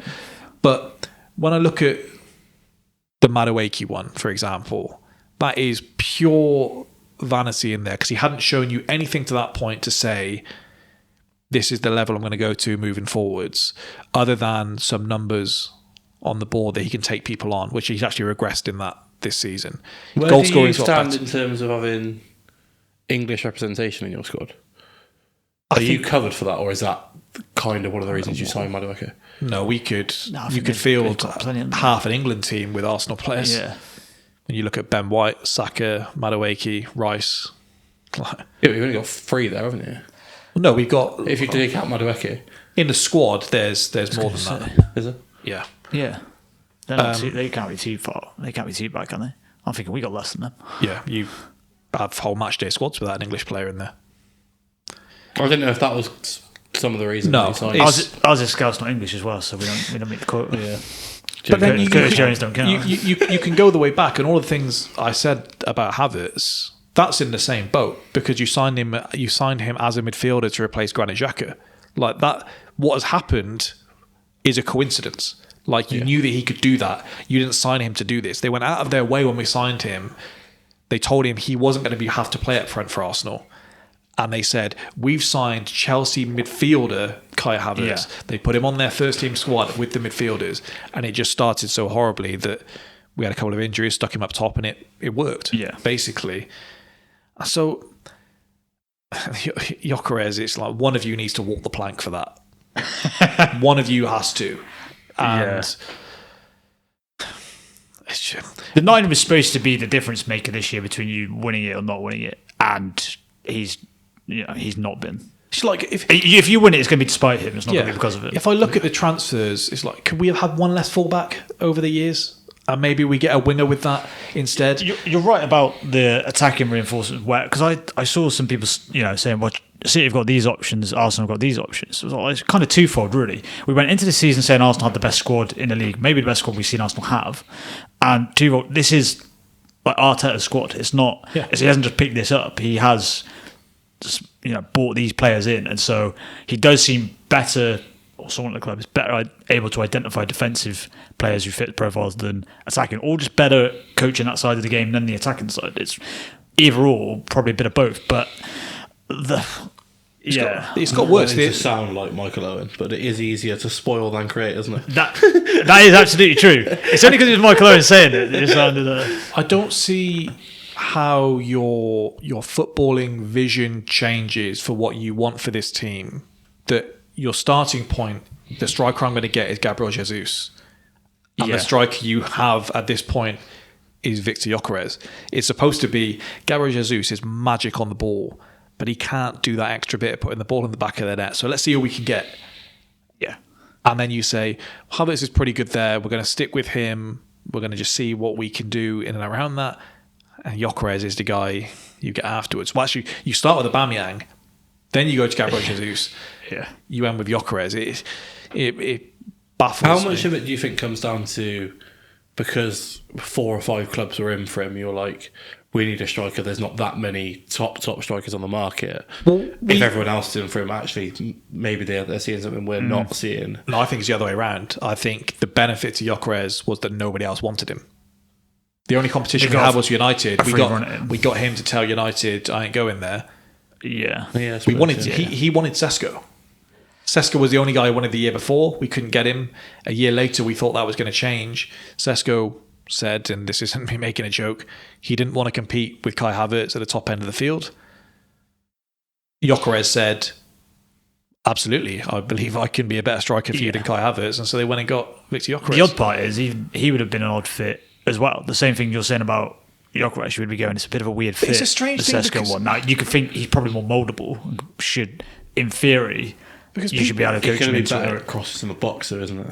Yeah. Like he would have had probably more success probably in the end, but he looked very raw when he got it, so it's hard to maybe judge. People say to me now, as if it's some like gotcha, they say, you were excited for Gyökeres when you got him.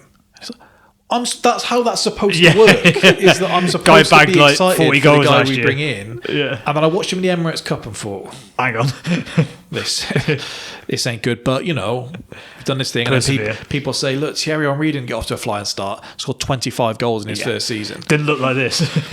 And then we go on, and it's Gyökeres, isn't he? He scored about 20 on. 18. He's got one more non-penalty goal than Casemiro. If you want to contextualise it, Casemiro is a goal scorer. If he was playing up front for you, maybe we should play him up front. Maybe you should Target man. Sorry, there's not much more to say. So, ironically, we're in this position now where the team that's been built to play on the fine margins we are bringing a knife to a gunfight. This is what we have to do now. You either say we're going to win our games and we're going to bank that you drop points in one of yours. Yeah. But can you think like that, or do you have to assume they're going to win all of their games? We need to score. They could do some nasty things to Burnley on Wednesday night. We're assuming they're going to do some nasty things, aren't we? For everything I say about that, we have to play Burnley as well, but not quite the same based on what we've got. So we're telling this team now to do something completely different. That's difficult, isn't it? You've got to now flip a switch where you go. The whole thing of late has felt like you are desperately trying to cling on to something, and now you may not necessarily have control of it. Now it's kind of it can go one of two ways, I guess. That you're going to have difficulty because you're going to have to flip the whole mentality of how you've been approaching some of these games. The flip side is like the play is taken out of your hands a little bit, and you just have to now. Like Arteta's he's kind of got to go. We've got to look at how we started this City game. We've got to start games like this. I know it's easier said than done, but you've got to go out a little bit more with that intention. These games, you just kind of didn't have any intent. Where now your hands forced. You have to. You can't just be going. It's like, kind of coast through this game. Ironically, this is probably one of our better performances this season. And PSG. I was going to ask you, is that strangely more devastating the fact that you actually played okay? I went into the game thinking it was going to be nasty, and I thought, okay, I understand what the situation is going to be, but we might have to make a decision where we say, let's give Newcastle a good go. If that doesn't go our way, hands up, not our year. We need to. Well, no, I'm saying because at this point, the league could compromise the Champions League, and the Champions League could compromise the league, basically. So I'm not saying throw it, but I'm saying that if you have to make a decision, if Saka's on the edge for one of them, then you say you're going to play the Champions League game, and you're not going to play in the league, because that's now our best chance of winning it. I thought we'd be beaten in such a way that it would feel like when we left the Etihad in 2023, and we would know it's up. Whereas there was a feeling a bit after the game where I thought, it isn't over. That has been the overwhelming message I've seen from Arsenal fans. Has been like, you know what, it's not done and stuff, which is. I think they're right, but it just surprises me just because I know how these things go and how it's being built. I quickly went back to I certainly know what your default position is, but just online, normally people are a little bit more into the world than maybe Declan Rice very clearly saying it's not over, which wasn't for the cameras at all from our Declan. So he is shameless. So this is it with Arteta now. Like, he basically has taken too long to figure out what he got wrong. And if you want to give Pep credit for anything, I think he's very good at saying, that actually didn't work because I thought it was going to. I'm not entirely comfortable with this, but I need to change something. And he's changed the configuration of his fullbacks this season, his midfield, his attacking lineup, and even what he has Haaland doing.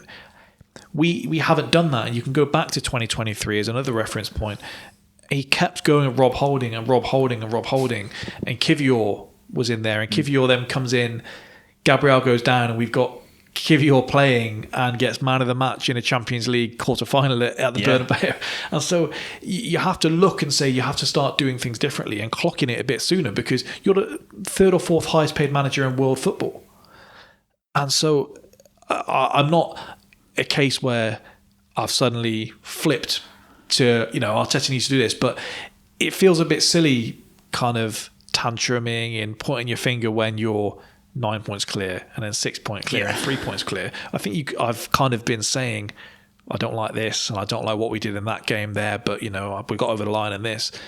And it can kind of crumble on you very quickly. You can look, as a direct comparison, Eze sat on the bench, as you referenced earlier, for 10, 11 games between game week 17 and 27, 4 draws, 1 defeat in that time, all because he didn't track back properly in one game. You win one of those games, then we're in a different situation now. The feeling is, yes, they won it, they've closed the gap, but it's still in our hands. We've still got the lead there, let's do our business. Whereas now we're looking at someone else as well. Whereas historically, that hasn't been the best for us. And so I think the way this season has played out could legitimately harm the way I enjoy football moving forward.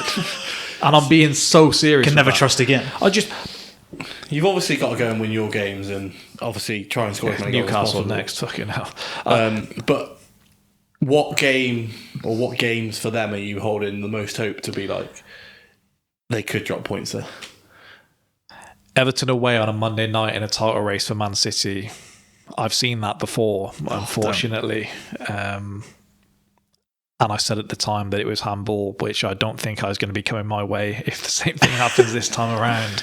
I'll be entirely shameless. I hope that groin snapped. I hope it's torn. I hope it well, that is a part of it. If Rodri is out, that's a curve. He never got me with the O'Reilly stuff. You weren't fooling me, Pep. And away at Bournemouth for Irola's last home game, by the way. That's because I thought some people are going to go to the Villa game, but Villa could potentially win the Europa League. I've seen that one before. Why are we doing this? We've all seen that. But Villa could win the Europa League that Wednesday before the last game of the season. They're fully on the beach by that point. Palace have got them both, obviously, and Palace could be focusing on the Conference League. So they could be like mentality-wise.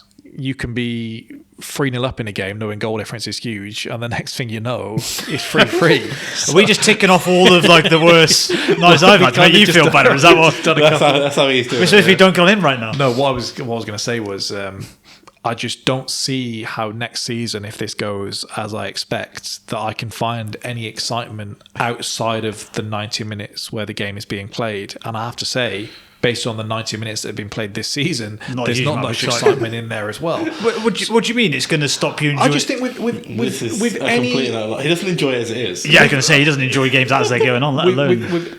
Yeah, but I'll be curious to see how we can enjoy it less. How could this be more punishing for Because I think with... The enjoyment this season has been, if we get over the line in this one, then we're in this position at the end of that game. I don't see how I could trust any position... Right, so it wouldn't matter how well you started, you'd still be like, well, we're going to... Well, I don't believe that things are going to fall in the same ways again. Yeah. That you have that margin where it feels like we can kind of trip over here. Yeah. And I don't believe they're going to run over the line. Unless... We had this for like 6 to 8 weeks in September, October, didn't we?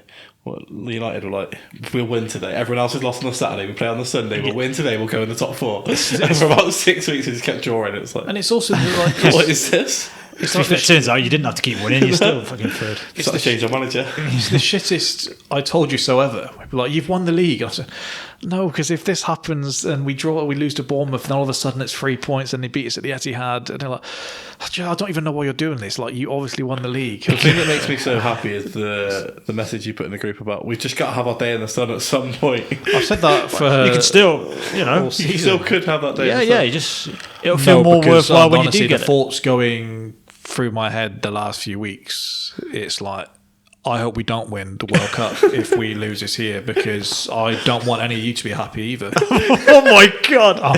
Do you know what? That doesn't even surprise me at all. That doesn't surprise me. The same people... surprising thing he said up there. So you would... If you don't win anything, you would actually rather we don't win the World Cup than win it. No, I said that thought crossed my mind. I know that smirk on his face.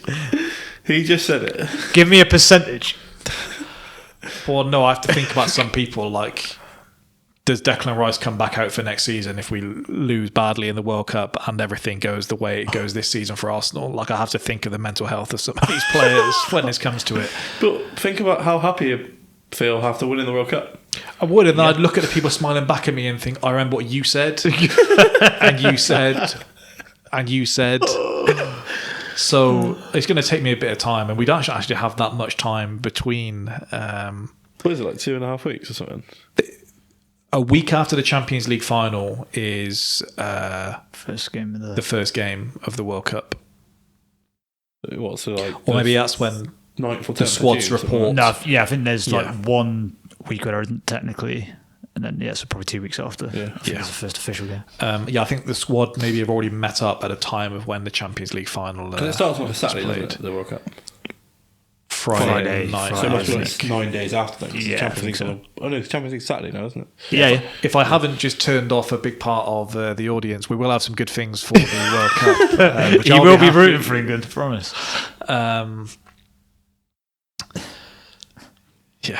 Well, where do we go from here? Do you both think it's done now? I don't think it's done. There's too many games still to be played. I think... Just say it. You want us to both say that it's done. I think the problem with City, although as good as they've been the last 6, 7, 8 games, I do still worry that they've got a performance from the first half of the season in them. But so do we. Yeah, I guess. So, no, I don't think it's over yet, and I do think City will. I don't think they'll win all of these games, but can Arsenal win all those games? Yeah, from their point of view, they've got to think. They've got to focus on their games and kind of keeping them honest in that regard. Because I do think City will. People are saying how they're so much better defensively now.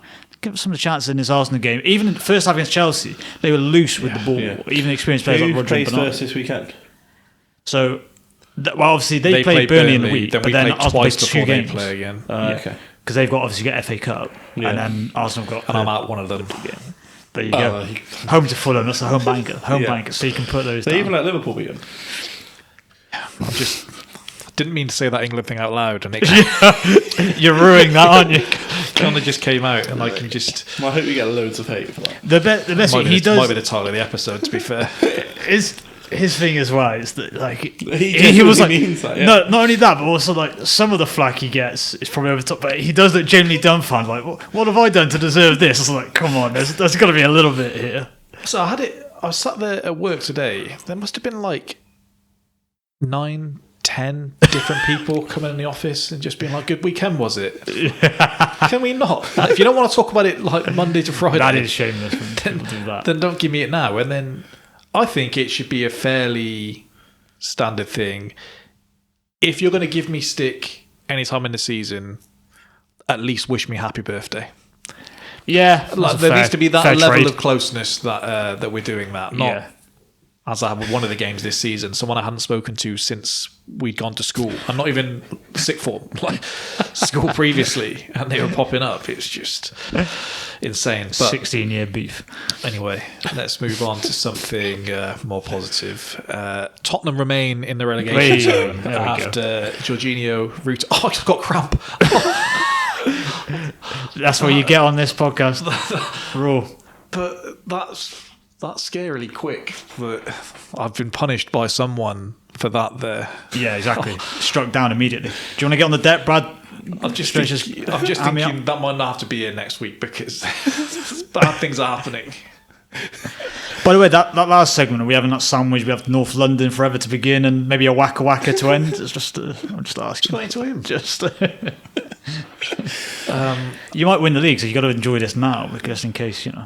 Well, no, I was asked at the weekend actually, where does TK stand with the title race? And I said he's been suspiciously quiet. Like I said, I've asked a few times, and I've kind of got that he doesn't mind, and I'm like, he minds. Like there's going to be a feeling. I think if anything about TK, he's always been impartial about. I really don't like Man City is the thing. So it is choosing between two people I don't particularly like. Someone said to me, "He fucking hopes you lose." I'm like, what the hell have I done? You've done something. They know not even Arsenal, just you. They know, personally. It's personal between me and you. Couldn't care less about the Premier League. No, so, they remember what you did in that quadruple chasing year for us. That's all I'll say. They remember. You said some nasty things that season, and this might be chickens coming home to roost. I think I said one thing on the day at a bad time. Which, bearing in mind, a couple of weeks on the pod, unprompted, you said if you'd sat through that final day, you wouldn't have been here. That's completely fair. So he's 3-2. We won't go into it, but there's no need to rehash. Yeah. Is that the? Yes. Were we at the club together for that? Yeah, we were. Yeah, that's. Which feels like we're talking about Spurs going down now. I think that's what we're on. Oh no, let's relive that moment. That was good. Yeah, my final day of the season one was we pretty much knew we weren't going to win. I don't know how you went through. I don't know how you went through your one, other than. We've won a couple in the last few years. But yeah, I was still playing. I was playing that day, so for the Aguero goal. Yeah, you missed. No, I finished football, and I didn't really know like the situation at the time because I was still playing football on the Sunday afternoon, and then I saw that United had won and like they were all like celebrating, and then all of a sudden, I've got to say I might not recover from the Aguero one. Yeah. If that happened, yeah, as you said, you would have to comfort. No, I celebrated that in front of United fans, but yeah, superb. Oh, did you? Superb. That was a great moment. I can't wait for your My dad comeuppance. popped up. I hadn't spoken to him for a little Can't bit. wait for your comeuppance on the 24th. I won't repeat what I said to him. Okay, so on to the relegation battle. So Jorginho Ruta scored a goal in stoppage time to earn Brighton a 2-2 draw. Xavi Simons was the star of the show for Spurs. Goal and an assist. But really, I think, TK, if you're a Spurs fan and you look back on this game as a whole, the miss he has right on the stroke of half-time is as big of a moment as anything that comes after it. Yeah, probably true. After a great bit of play by him as well. I don't know. It's Spurs, again, they seem to have come out of this talking about there's positives in this game. It's like, yeah, but you still didn't win. You kind of need to win these games when you're down there. De Zerbi said he knows they can win 5 on the spin. He definitely knows something we all don't then, because there's no indication of that. Even the teams at the top aren't winning 5 on the spin. I think City and Arsenal, the most is 6 wins. Tough to win 5 on the spin. It is. It really is. I don't think we watched it together. I don't think we appreciated perhaps how good that Mitoma goal was at the time. I think I did. Maybe you were. I don't know. A bit cooked. Not too much about it. Well, maybe. But yeah, it was a little bit. It was unbelievable. Commentary called it a classic Mitoma hit, which I thought, Is it? how good is your reputation have to be to get there? And that's what, his 10th goal, is it? Like, ever? His repitation far outweighs what he delivered. Well, he was starting on the bench. There's a reason he was on the bench. You And then turned he's, down 100 million. I would be I'd be in bits if you turned down 100 million. Well, To be fair, they've made some money, Brighton, in fairness. Made 100 million in one sitting. That injury to Gomez changed the whole game because it shifted Minter to the other side and then put Mitoma on the left. Yeah. And that volley is outstanding. But it's Alan Smith, and I can't think who else it was. It's the other commentator. They called it classic Mitoma hit, and I thought, do say each time. Alan Smith, very good when he's not doing Arsenal, I think. He got lively for this one as well, Yeah. which can sometimes be a bit sort of monotone's harsh, but Probably on a does level. want Spurs to go down. That might be a bit of it. But he, to be fair, he gave it some for the Xavi Simons goal as well, which if you were worried about Arsenal bias on his part. On that, I like the celebration. The place was rocking at that point. I think that's kind of what they needed. Probably could have done it all without the shirt coming off. There's some kind of curse attached to that.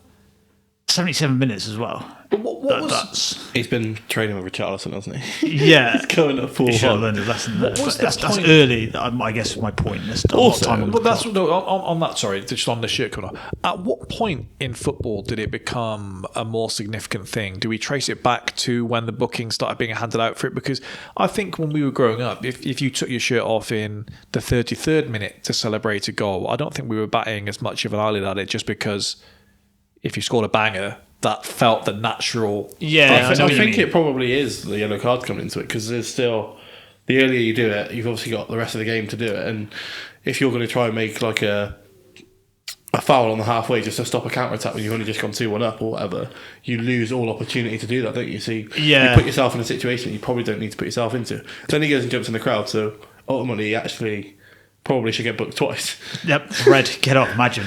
The ref just says, sorry, that's 2 separate offences. You could genuinely do that. Yeah. You could, like, I was watching the highlights again today, and I was like, hang on a second, because if someone jumps in the crowd, they get a yellow. If you take your shirt off, you get a yellow. Like, Rather ultimately, like get out Michael of Wallace- recess, just you keep could- going down. Yeah, you could genuinely be sent off, and it just ruins this whole For a chances. sport that has to have several weekends each year about tolerance, the idea that the reason for the booking is that it could incite a riot seeing a bloke's shirt come off. Yeah.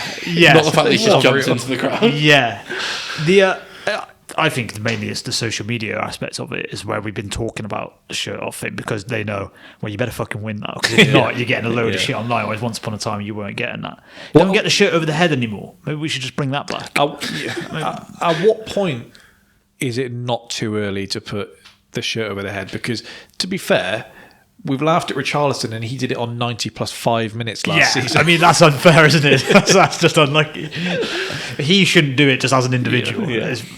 I don't know. I think it's got to be in stoppage time. Feasibly, this should be a winner. Whereas for any team, 77 minutes, you can still concede a goal. For Spurs, you can absolutely concede. Yeah, probably you could 2. concede, more than one. So it's 4 nice finishes in this game, but the last one Danso just has to clear that. I don't blame Danso entirely.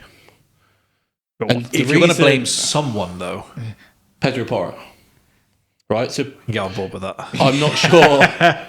I couldn't see which one it was. Either Tell or Kolo Muani closes down the left back. Ball gets played down the channel. Palhinha then gets dragged out of position because Porro doesn't track his man. Danso should clear it, admittedly. But then the ball, Van Heck nicks it off him, cuts it back, and where Palhinha should be on the edge of the box or just inside the box, has a free strike from 15 yards. If Porro tracks his man, Palhinha is inside the box, he deals with it even though Danso should get rid.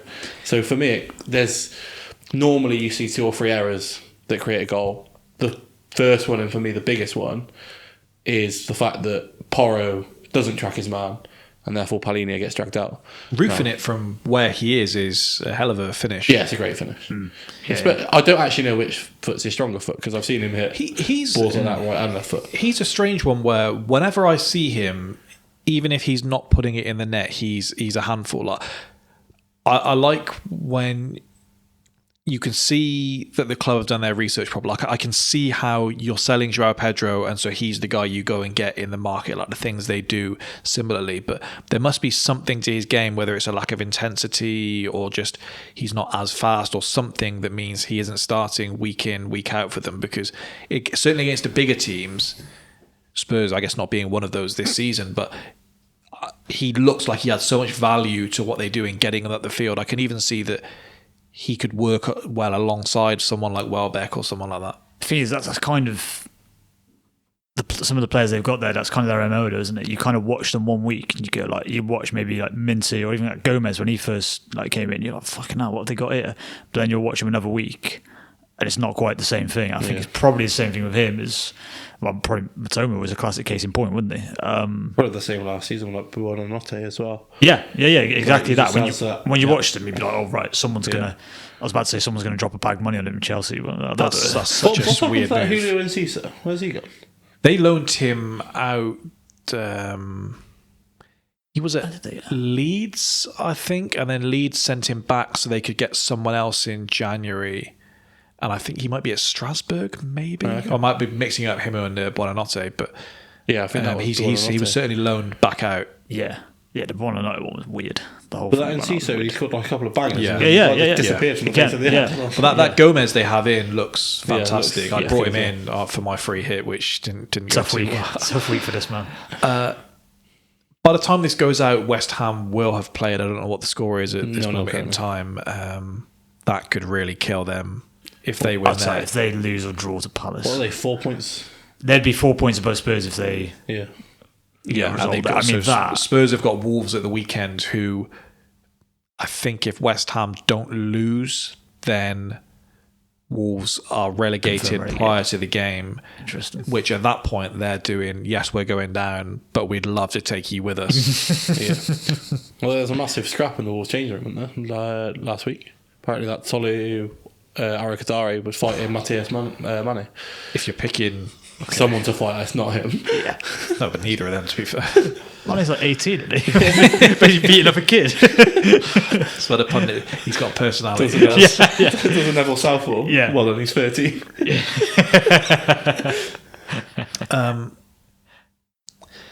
In one of the early seasons of Hell's Kitchen, Ramsey doesn't take this guy seriously because of his haircut. And so he comes down the next day with a buzz cut and says, "Chef, you can trust me. This is my passion. This is what I need to do." De Zerbi needs a buzz cut before the weekend. You can't be in your 40s gelling your hair up in spikes.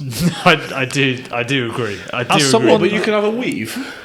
As someone that steady, as someone that tried spiking their hair up as a child, even then it felt ridiculous to me to stand in the mirror doing little spikes like this. No, but I wanted to. Yeah.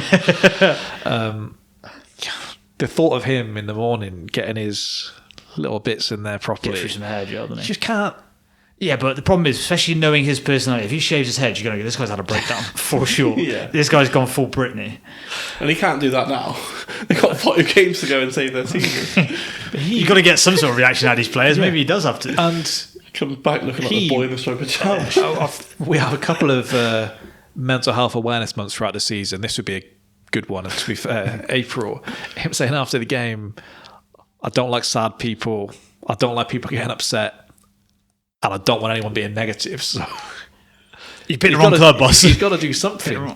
Get something going. Because if the goals from Eze against them weren't enough, a Morgan Gibbs-White hat-trick yesterday, plus the one against them the week prior, you must feel we've been cursed. There is something against us this season, and he's got to get something going to rally them. Or is he just going to say, you played well in that game, if we play like that again, that'll be enough? Yeah, that's definitely what he's going to say. Now, I think that also, the positivity around that was partly understandable. I think ignores the fact that Brighton had some unbelievable chances in this game. Like, Welbeck should have buried them on his own. Yeah. So, for all you can kind of say about this, on a different day, Brighton, if they rattled in a goal or two early on in that first half, when the game really did open up both ways, then it could have got nasty for Spurs, no doubt about it. And so often it could have been nasty for Brighton though as well. Yeah. But I mean, when he's sort of going, we're so much better this week. Like, yeah, they definitely were better. But Simon's on that he hits a post and then comes back to Porro. Yeah, that would have been such a nice finish from Simons. The fact he's just like rolled it so softly, like so close to the corner. But in these situations, he should score. You could bear in mind it's slick from him before that, and then to not score it. You want the result or nothing. You don't want hope to then be snatched away from you. So when they see Burnley go a goal up, he's talking from experience. Yeah, I think we still talk about well, I Spurs. thought that when we went to the finals over City, it was like just bury us, like don't tease us or anything at all because not very nice, I imagine. And so half time, is it 1-0 to Burnley, and then they come out and score 4 in the second half. Yeah, that's just making it worse and worse and worse for you. Yeah, but I mean, Burnley aren't going to be the team you rely on, are they? You're not going to look at that and go, they're the ones who are going to get us out of trouble. Sorry, you have to look at some of the other games because that's not, is it? You're not. That's exactly what he was doing. But no, I don't think until they go a goal up, and then you think I'm not going to look at it, but I'll just keep my phone there. Yeah. I know what you mean, but especially that's also why like individual players like Gibbs-White, that's kind of where you give Forest a good chance of getting out because they've got players like him who can get you out of trouble. I obviously didn't have this in me. A guy I work with who listens to this, I think, is an Arsenal fan.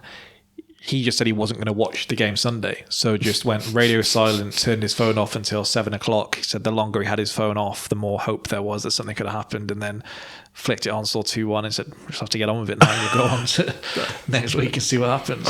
I tried that in stoppage time the other week against Chelsea, and that was too much for me. So Lawrence was saying he was considering doing similar. And I said, the one, even if there's a 1% chance that we could do something, I couldn't. Yeah.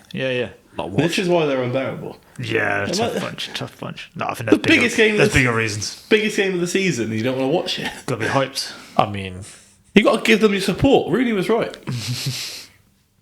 Yeah, I don't like watching an North London derby, and that tends to go one way. So let alone this, which also tends to go one way. Maybe they are pessimistic. Let's talk about Manchester United. So Mateus Cunha scored the only goal as United beat Chelsea at Stamford Bridge to take a strong step towards Champions League qualification. Bruno assisted the Brazilian, swept it home in the 43rd minute. What did you make of this one? I imagine maybe felt a bit different going into it after what happened on Monday night. Yeah, it wasn't a fantastic performance by any stretch. Obviously a back four that probably have never played together before and probably won't ever play together again. Mazraoui actually did a job at centre-half. Aiden Heaven looked rash as ever for the first 10-15 minutes and then seemed to calm down a little bit. Yeah, it wasn't a fantastic performance. I thought Mainey was unbelievable, to be honest. He kept us ticking when we needed to, but yeah, Chelsea created some really good chances and saved by the woodwork a couple of times, and yeah, really fortunate. But yeah, if you can take a 1-0 win when you're without your 4 best centre halves, then they've got especially away at effectively a Champions League rival, They've got a few of those players where you're like, don't let him score against us. Got a lot. Delap being one of them, Enzo being another, Garnacho being another.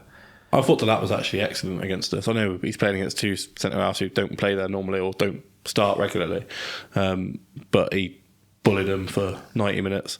That's one of my issues with... I think he just needs a goal to get his confidence, but the problem they've got is even if he gets confidence now and scores a couple of goals in the next couple of games, as soon as João Pedro is back available, you're not shifting your team around to put...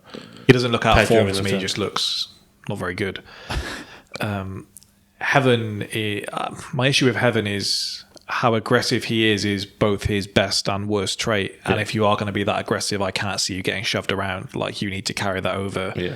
Or that fades pretty quickly and then people make the most of how aggressive you are. Mazraoui more. There was a couple of times he came on one-on-one with Heaven, and Heaven dealt with it. But yeah, the majority of their chances came from their right, crossing in towards like the back post. It's not bad, Mazraoui, considering you picked him up essentially from the bargain bin at Bayern Munich. Yeah, he ended up being a decent signing, hasn't he, really? Delict, I feel differently about. Yeah, I mean... Do we know what's up with him? It's back, isn't it? I saw him get the James Rodriguez rumour and thought, you must have been out a while. I see this tweet about you. He's been out for ages. It was like November, December time, I think. But very nice finish from Cunha. Yeah. I don't like the fact he's scoring, but it's my favourite celebration in the league. I love it so much. They even had Bruno doing it with him on Saturday night. I particularly like them when they are original, they are simple like that, and you kind of looking like, how's no one done that before? Yeah, it's good. It's a good goal, to be fair. I mean, Garnacho has not covered himself in glory at all in the game, but the fact that he can't get goal side of Bruno Fernandes, who's not necessarily that quick. Yeah, he gets run by Bruno. He gets outrun by Bruno. Bruno puts one across a goal. So Caicedo's too busy fighting Sesko to worry about the ball. Falls nicely for Cunha and obviously puts it away nicely. But yeah, the celebration is great. I'd love it. It's obviously not the case, but so often it looked like United were intentionally leaving Garnacho unmarked just because they didn't believe that he could do anything. No, this is just because our right back's brain dead. Well, we were 1-0 up in the 85th minute and Dallow's playing left wing and Garnacho's left on his own because Dallow's decided to go off on a bloody merry jolly, and that's the reason that Mazraoui had to come across and make like a massive tackle in the 85th minute. That one time he broke free and Casemiro was just like, move. He just fell over at Casemiro's feet. He stinks, doesn't he? He was, yeah. I mean, with Garnacho, he got a lot of leeway at United because he came through obviously came from Atleti, but he came to us in our academy and then came through, and you get leeway for that. When you go somewhere and you're a 45 million pound signing, they want you running, like hitting the ground running. The problem they've got is they spent 40 million on two players, Garnacho and Gittins, and neither of them have hit the ground running. Getting that money from Madueke and then immediately putting it back on Garnacho is nuts. I do think these games always expose about these players must have fucking hated him.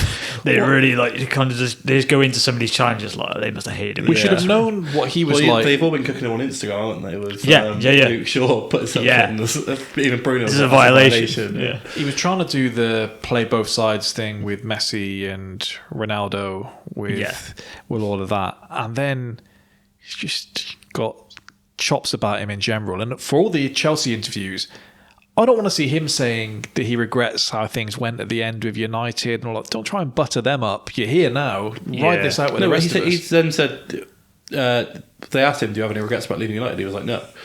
And it's like, I saw him say he didn't handle it very well and he made some mistakes. I think that's a subsequent interview. So the first one, he was like, no, I don't regret leaving. And then he's since done a subsequent one because he's realised that Chelsea fans are now starting to turn on him and he's like, oh shit, I must not burn too many bridges. Yeah, no one will end up liking you. He'll get shipped off in the summer to Spain, I'd imagine. Cole Palmer's only Big Six non-penalty goals remain as that one game against United 3 seasons ago where they turned it around in stoppage time. That game. 0 since then. That stinks. Yeah. And he kind of didn't get away anything in this game. Gets away. Yeah, played very okay for me. He got a lot of the ball but didn't really create anything, and looks like he's lost we're his... obviously talking about him being Bruno's replacement if Bruno does not renew in the summer, which I'm hoping with Champions League all but secured now, he should be. But yeah, he looks like he's got no personality on the pitch whatsoever. He's just there. No, he's struggling bad. Chelsea created some great chances and obviously hit the woodwork 3 or 4 times, was it? So they'll come away thinking we should have got something. But they got to look at that centre-back partnership and go, like, take it personally that they didn't get on the score sheet. Like, that's, you got to, like, I agree with you. It's one of his best performances I've seen for Chelsea, and it's a pretty low bar. Yeah. But again, he's got to come away going, I should bully them to the point where I get a goal. Palmer definitely wasn't even, he's kind of on the periphery of most of their good stuff as well, which normally, even if he has a quiet day, he's normally the best in a bad bunch. It was the opposite in this one. They were kind of working around him at times. I think a lot of the time he plays passes to get it back. So he'll play a pass, so he gets the pass back to have the shot. And I think he's like is somewhat greedy. And like the commentators were saying how great it was that he saw the lap and squared it. He just misses it. Like, it's bad from Lamens to parry it straight back to him, but Palmer just misses it on his right foot. I think he falls to the lap. I think he should have smashed it in. Yeah. Like, my initial thought was he should have taken it himself. Those games only work to kind of see the positives if you have a squad that are all kind of pushing in the same direction, and then you see Fofana ignoring the coaching staff when he goes off to the point Rossini's having to answer more questions about that. Just what some of these players, if they've shown you they're a prick 5 times, because they smile and wave at you on a Monday doesn't mean they're not still a prick. Yeah. Just give them a couple of days and they're going to show you it again. And there's so many of them in that team that I just can't believe that they're a group together. No. And I also just can't believe that you're ever going to go anywhere with them. I think in terms of application, there's one where Sesko goes past Caicedo. He just kind of flicks it inside and sends him, and Caicedo kind of trots back after him. Now, that's the one he could have equalised. Like spins in, doesn't it? When Bruno tries to play it for it to Kennett. He could have equalised with that one at the end. I don't know what you're thinking, backing off him as the game's coming to a close. Well, I think Bruno made that point pretty clear because he was the one who's like trying to sprawl his body across because Manu and Casemiro have gone so deep. And I think that's all because they created a couple of chances where we dropped deep and they put in balls in the box. So Casemiro and Manu just dropped right on the defender's toes. So Bruno, Caicedo has got that in him. Bruno now has 6 games to break the record. He needs 3 assists in that time. What a detriment it would be. I might start believing how bad the league's been this season if he manages to get that. But yeah, hell of a season from him. I gather it's as much about the length of contract he would want and the money that he would want. I think they're doing the Liverpool thing, I guess, prior to Salah and Van Dijk, where you say he can't possibly do this again, so let's not pay him like he's going to, and you kind of have to, but if you don't think you can get someone in that's going to do a better job. I think unless we're going to go out and splash, you're probably looking at like 100 million plus for Palmer, which I think is mental for me. And realistically, I don't think we're going to be doing that. So also, just don't think many big moves are going to happen in a World Cup year. Is where you start looking. No. I was watching World Cup games, rooting for Uruguay to go out so we could get Lucas Torreira. And what can say? How the mighty are falling. We've gone up, I would hope, since since then. I think a move like that. If you think those circumstances are what cooked Sancho before he even got there with United, was you signed him off the back of that, there was no time. Teams just don't really like committing big money where they don't have the time with you first. How long has he got on the contract at the minute, Bruno? 2 years, I think. Yeah. Is it 2? Okay. Because it's just, if he had to... He signed that little extension, didn't he? Yeah. Whether he put a statement out saying, I could have gone to Saudi, I thought about it. That's it. It's 2. He's got that when he goes to negotiate. Is that not a year left now? In the summer. Okay, maybe. I think it was a 2-year extension back then. Yeah, because I was thinking he had a year, because I do wonder if one of the Spanish clubs do get in his ear and go, listen, just sit it out. You can be whatever, and you can slot in here. Just because they don't really want to buy you, but we can buy you on a free. Just don't sign you on a free. He's 30 now, isn't he? So just as a free, I think. I don't see him as a Madrid player. I don't, but he'll see himself that way. I can see him at Barca or Atleti. Pretty fed up with Jude, aren't they, at the moment? I've been seeing. So. I feel like he's never going to be far away from doing something to get you back. I just, and that point of, he can go into these negotiations, he's got all the cards anyway, because he's been United's best player for a long period. But also he can say, well, I rejected Saudi, so you're going to have to kind of meet me, if not halfway, you have to meet me some of the way. So the club might had to kind of bulk a bit of that as well. We go, I think you want how much? What happens with the likes of like Rashford? Obviously, they've been talking about this Casemiro 1 more year deal. I don't think that'll happen. But if you, I thought I was the one pushing that. You've got probably the best part of 700k a week back into your coffers. I think then. Yeah. You splash a fair amount of that on Bruno. Do you think Cunha's better than Rashford? Good question. I think Cunha has more moments of individual brilliance. We fucking got it. No, but Rashford... Cunha's better than Rashford. He's better than fucking Rashford. Yeah, it's a difficult consistently, one, probably fair. If we're doing I can pick one of them in the game. Now, if I see Rashford walking in the game to save my life, I'd be fuming.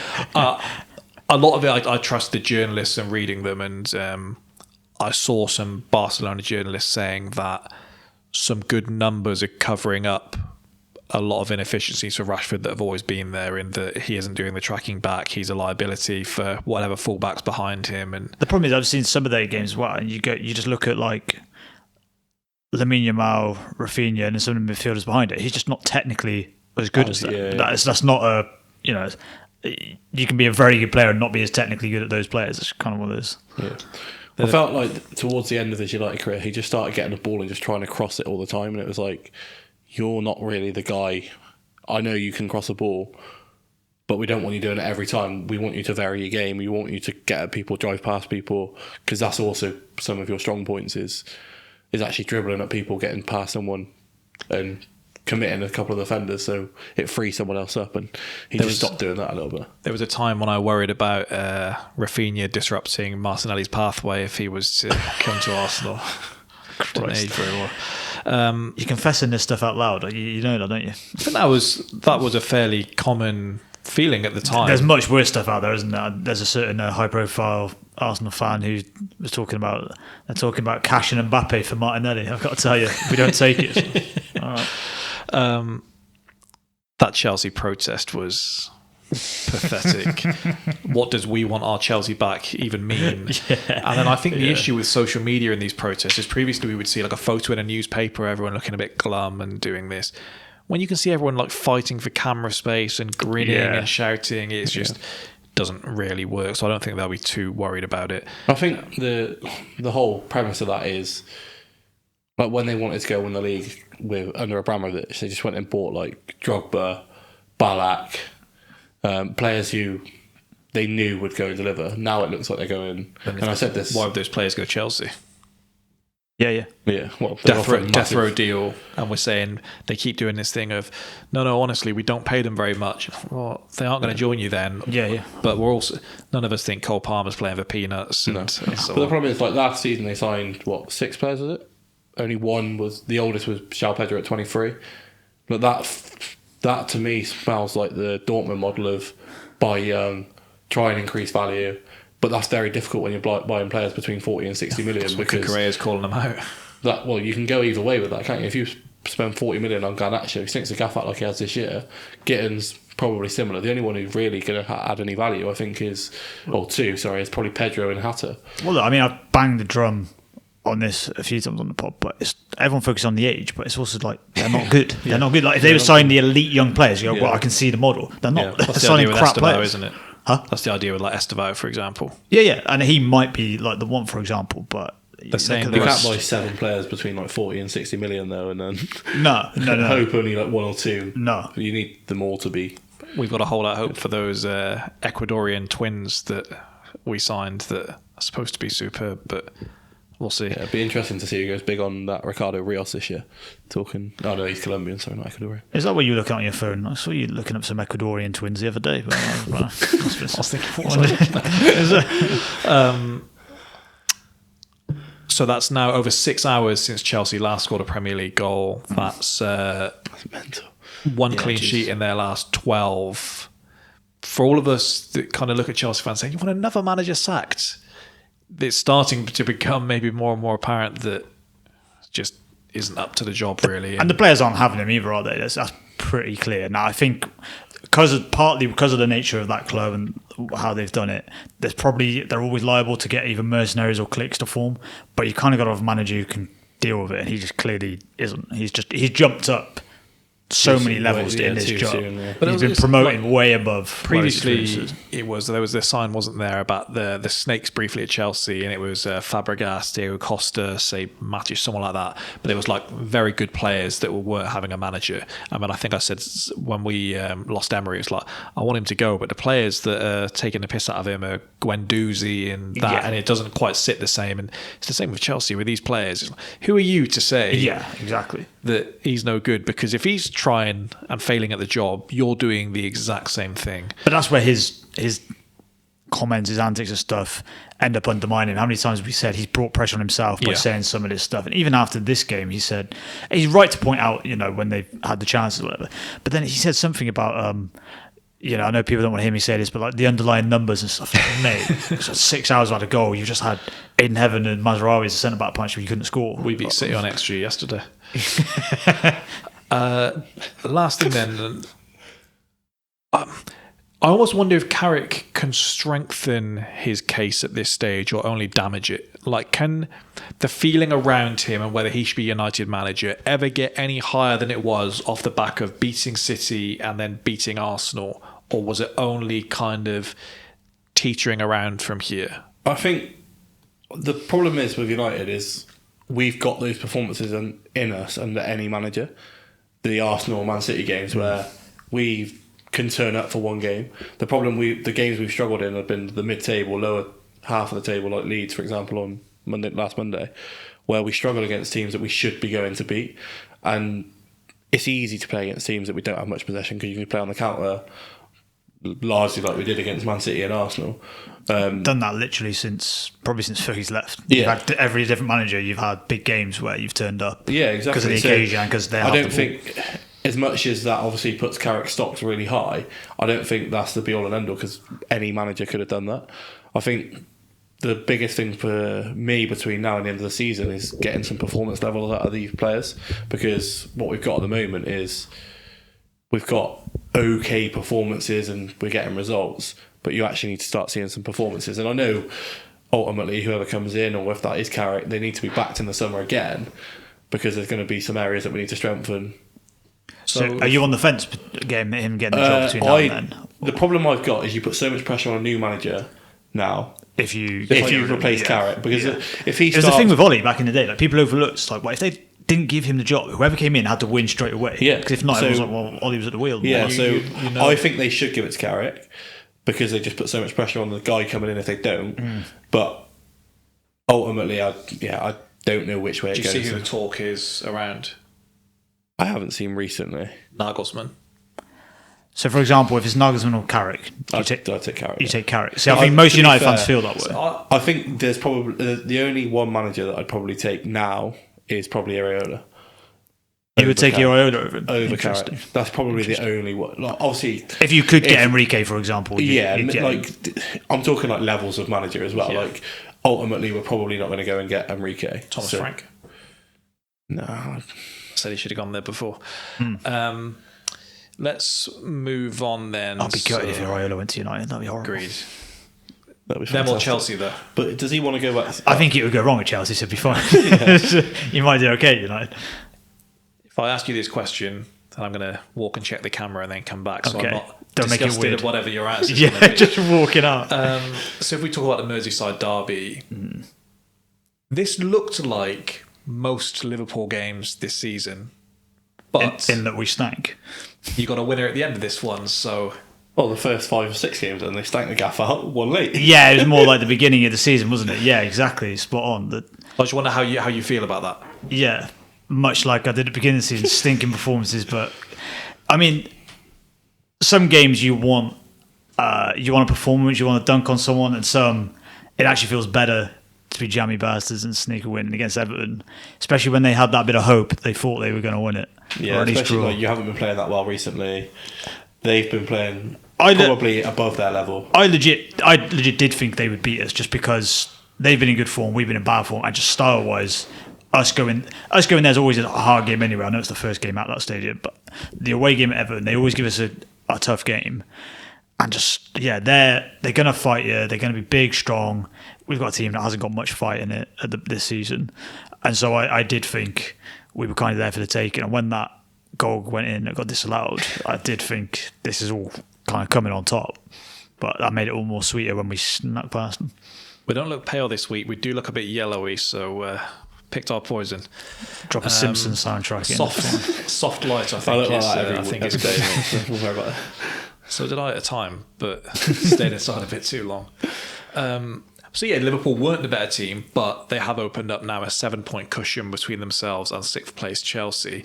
I wondered, are you enjoying the wins as they happen? So like, say 10 minutes after the game ends yesterday, because obviously going to enjoy a last minute winner, like how much do the bigger picture frustrations cloud it for you, or are you able to kind of... I had a point last season where I was like, this season's a write-off now, so everything is kind of a bonus. Well, there was definitely a bit of a feeling of that, to be honest, the moment we drew PSG. But certainly once we've got knocked out of the tournament by them, because you were like, well, that's the season done. And then we've all been in a spot where we've been fighting for European places before, and you can kind of tell yourself that this is it or whatever, but it's not really. You know why the club needs to be in Europe for the commercial and financial benefits, and you want to see a club in the Champions League next year. But in and of itself, it's not a great thing to be like going, I'm buzzing that we get these wins. But the beauty of this one, obviously, you're near rivals, and it's a last second winner. You get the same buzz, even if we were mid-table and had nothing to play for. I'd get the same buzz off that. Comms seemed to make out that O'Brien offside was a lot closer than it was for the goal they brought out. Genuinely, I openly said, "What the fuck are they talking about? It's not even close." And obviously, when you normally assume it's going to go against you no matter what, don't you? Yeah. But I was like, "What are they talking about? It's obviously how about with not close at all." The João Pedro one at the Emirates, where Neville was like, "I think he's been played on." Yeah, when I saw him, what the hell is he looking at?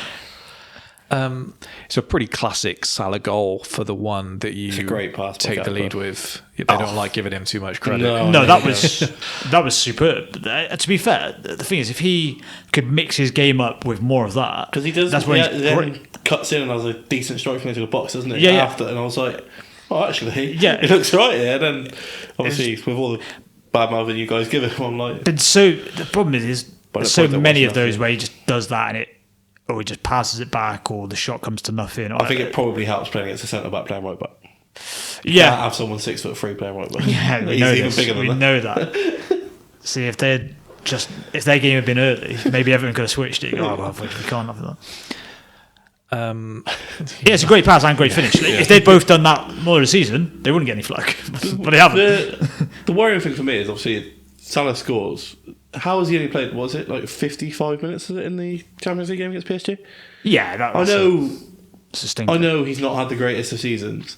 He's still your most reliable forward. And he's still, certainly when the selection in midweek made no sense. If you know Isaac's only got 45 minutes in the legs, why are you starting him? Yeah. Bring him on later on. I quite like, if you think he's going to make an impact, then I prefer starting them to them finishing. But maybe I'm playing. I quite like let's try and get a good lead. Let's kill the game quicker if we can. Now, Isak, I don't think is at a level where that's what you're doing. But it's like, say Eze had 45 in him at the weekend. I would rather we start with him than bring him on at the end, where possibly the game's out of reach at that point. Yeah, but especially in a knockout, you've got to back your other guys to stay in the game, though, haven't you? Yeah, especially and then you bring him on fresh against tired legs. I think that's.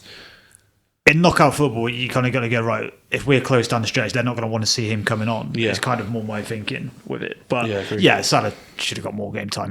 But look, the manager's made baffling decisions all season, and that's probably going to cost him. Yeah. Speaking of baffling decisions, the challenge that Van Dijk puts in on Gay, I think it is, that results in a booking for Jordan Pickford is among one of the stranger decisions you'll see all season. Their fans are raging. One of them that only he can get away with. But it's a weekend where got away with a headbutt. It's a yellow. But Moisey was crying about decisions, and he must have missed the Tarkovsky one last year. He must have missed that one. I don't know. How do you feel about Moyes? Good manager. Normally gives us 3 points quite a lot, so I really like him. I continue to like Thomas Frank despite being Tottenham manager, and Moyes feels pretty likeable if you're not a United. So I just wondered if I found a way, like James Maddison does my head in, and I didn't feel like that before he went to Spurs. So I wondered if there'd been a similar. No, some of their players, but I don't mind him so much. He's all right. Do you know who he's going to hate leaving Everton though and go into a big club? Iliman Ndiaye. For the last similar to Cunha and Burma last year. If United sign Ndiaye, he's going to be so angry. The last 2-3 months or so, I've been banging the drum for Arsenal on that front, saying just want anyone who's a bit fun, really. Just want anyone with a bit of pace and control. Excitement. Yeah, well, I've probably done enough Arsenal today. I won't bore you with any more of my transfer plans. You said Gakpo did some good things in this game. I do think of the players leaving, each time I see Robertson play, I don't ever feel like you're making a mistake letting him leave. It feels pretty much like I feel the right same time for you to be going. But in the opposite with Kirk, every time I see him play, I'm feeling it's a mistake for Liverpool to let Robertson. It's a fair point. Yeah, there's been... The example I always use, though, is Onana was terrible, but that doesn't mean they were wrong to get rid of De Gea. And I think it's probably the same with Robertson. Just because Kirk is bad doesn't mean that Robertson is good. Yeah, although I didn't think he was overly bad in this game. I just think too often you see him out of position, scrambling, whereas so much of what was good about his game was that he could be leading on the front foot, that he could be aggressive, and I think now it feels more desperate than it does. I mean, in the controlled. Yeah, the overlap in the week, they referenced that Robertson was retiring, and tell me you don't watch football without telling me. Roy Keane's like, was he that good defensively though? It's like, all right, we're just going to make him the left back Trent, are we? All right, fine, yeah, whatever, don't worry. He does play better on early, doesn't he? For the chance that he puts out for almost a throw in. I think that's just consistency. His decline's been for a few years now as well. So I think if he's playing every week though, that shape is then maintained better where they're not. Probably. But then I think he's playing every week. He's probably running to the ground as well. Yeah. So it's catch-22. Do you think Evra was better than Robertson? No. Damn. I don't either, but I thought you might. I love this game though. Now there's a bastard. Quite interesting that Rio decided to put his sit-down out with Evra bang on full-time yesterday. I've not seen what he said, but I'm sure there's something in there that he's saved just in case. Yeah. The Kennett deal looks like it's happening. I asked for your thoughts on that last week. Thoughts on Szoboszlai saying no contract progress yet with him as he's down to his last 2 years. I don't think any club seems to do contract business as publicly as Liverpool in the last become a trend, doesn't few it? Seasons. Yeah. Not a good one. No contract talks for Szoboszlai in the same year as his agent mentioned Real Madrid. I think I've seen this one. Somebody was saying to me the other day, he was like, that's our next captain. That I was like, sure, all right, fine, maybe. Kennett, look, him and his agent, they've timed it well. They've gone, these lot are vulnerable. They need a centre half. They probably don't want to have to just buy another one. We'll get him a deal. Did you feel there was any appeal for a foul on Mamadashvili for Beto's goal, or no? No. And I've seen that he's fine. So I don't know what you... They said he was you just cried off? Well, they said he was in hospital overnight. They said he has a deep wound in his leg. Did he stretch it? I mean, that's not, I don't know. In a derby, it's not a great look. Don't be harsh on the lad. I did think the goal was really soft. Yeah. Kennett cannot be getting run across by Dewsbury Hall that easily. Dewsbury Hall, again, he was very good. I will say for him, he's a player. These eyes don't lie, and no one I scout it. They tell fibs, but they don't always. They don't lie. He can't be getting. He's just got to be stronger. He's got to get to the ball first. He's quicker, stronger than Dewsbury Hall. Supposed to be. Or should be. Yeah. And then he lets the cross come in a bit too easy. I don't know where Van Dijk's position is poor. But yeah, I think for Kennett, he's probably got to do more to stop the cross. Yeah, I'd agree. And he's...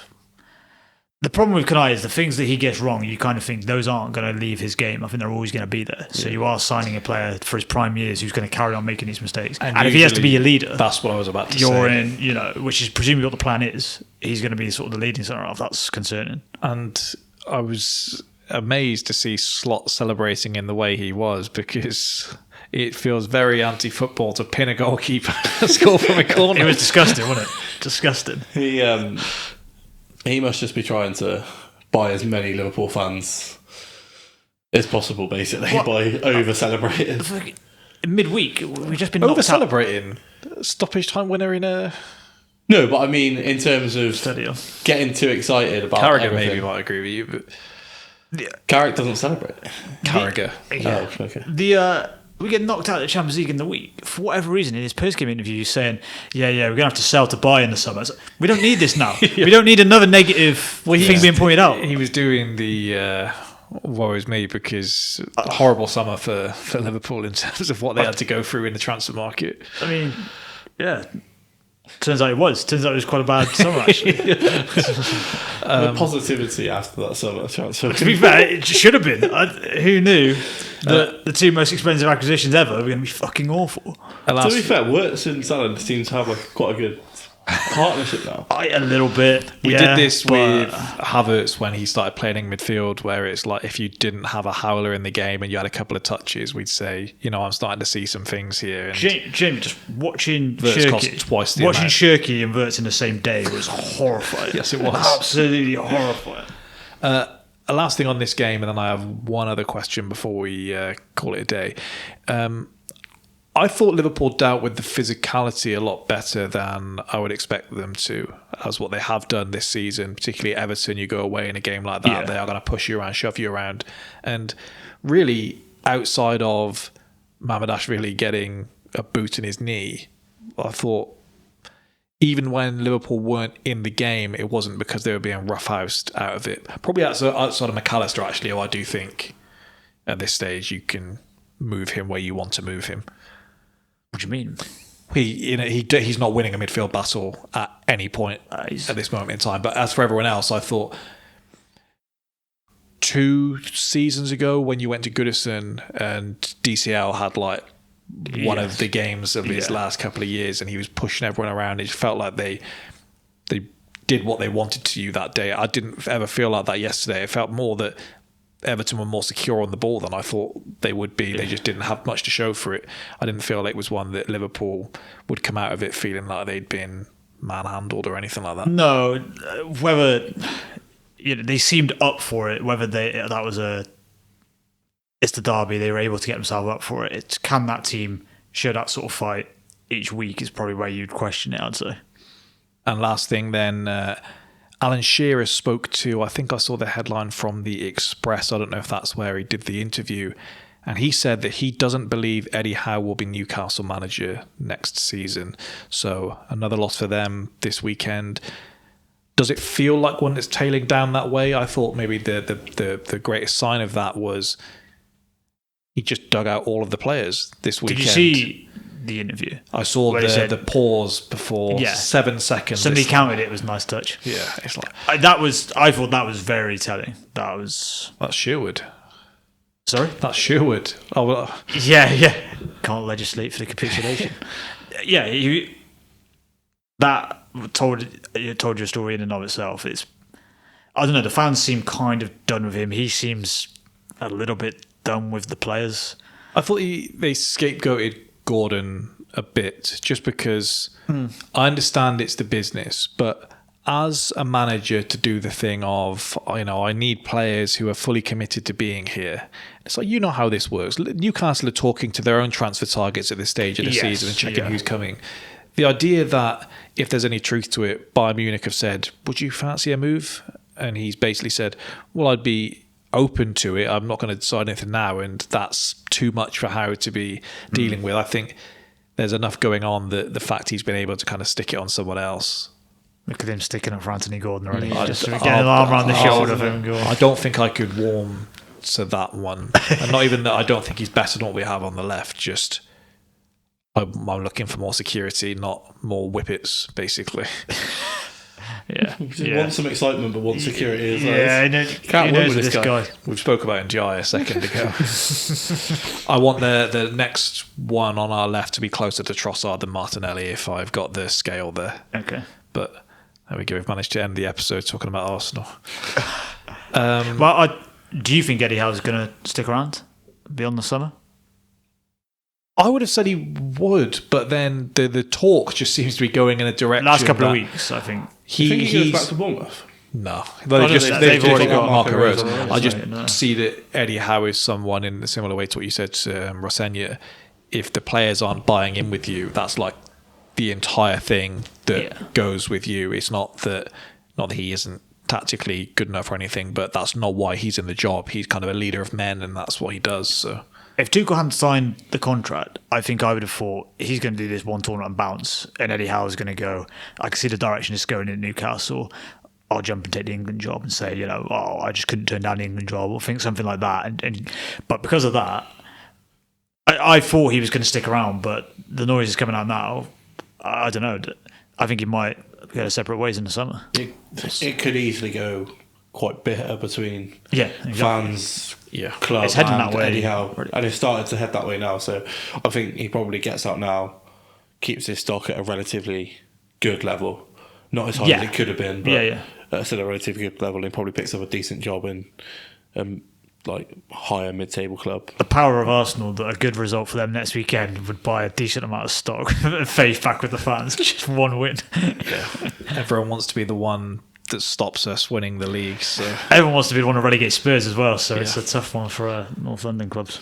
Maybe we can do that by losing to West Ham. I don't want that to happen, but would feel very appropriate maybe for the season.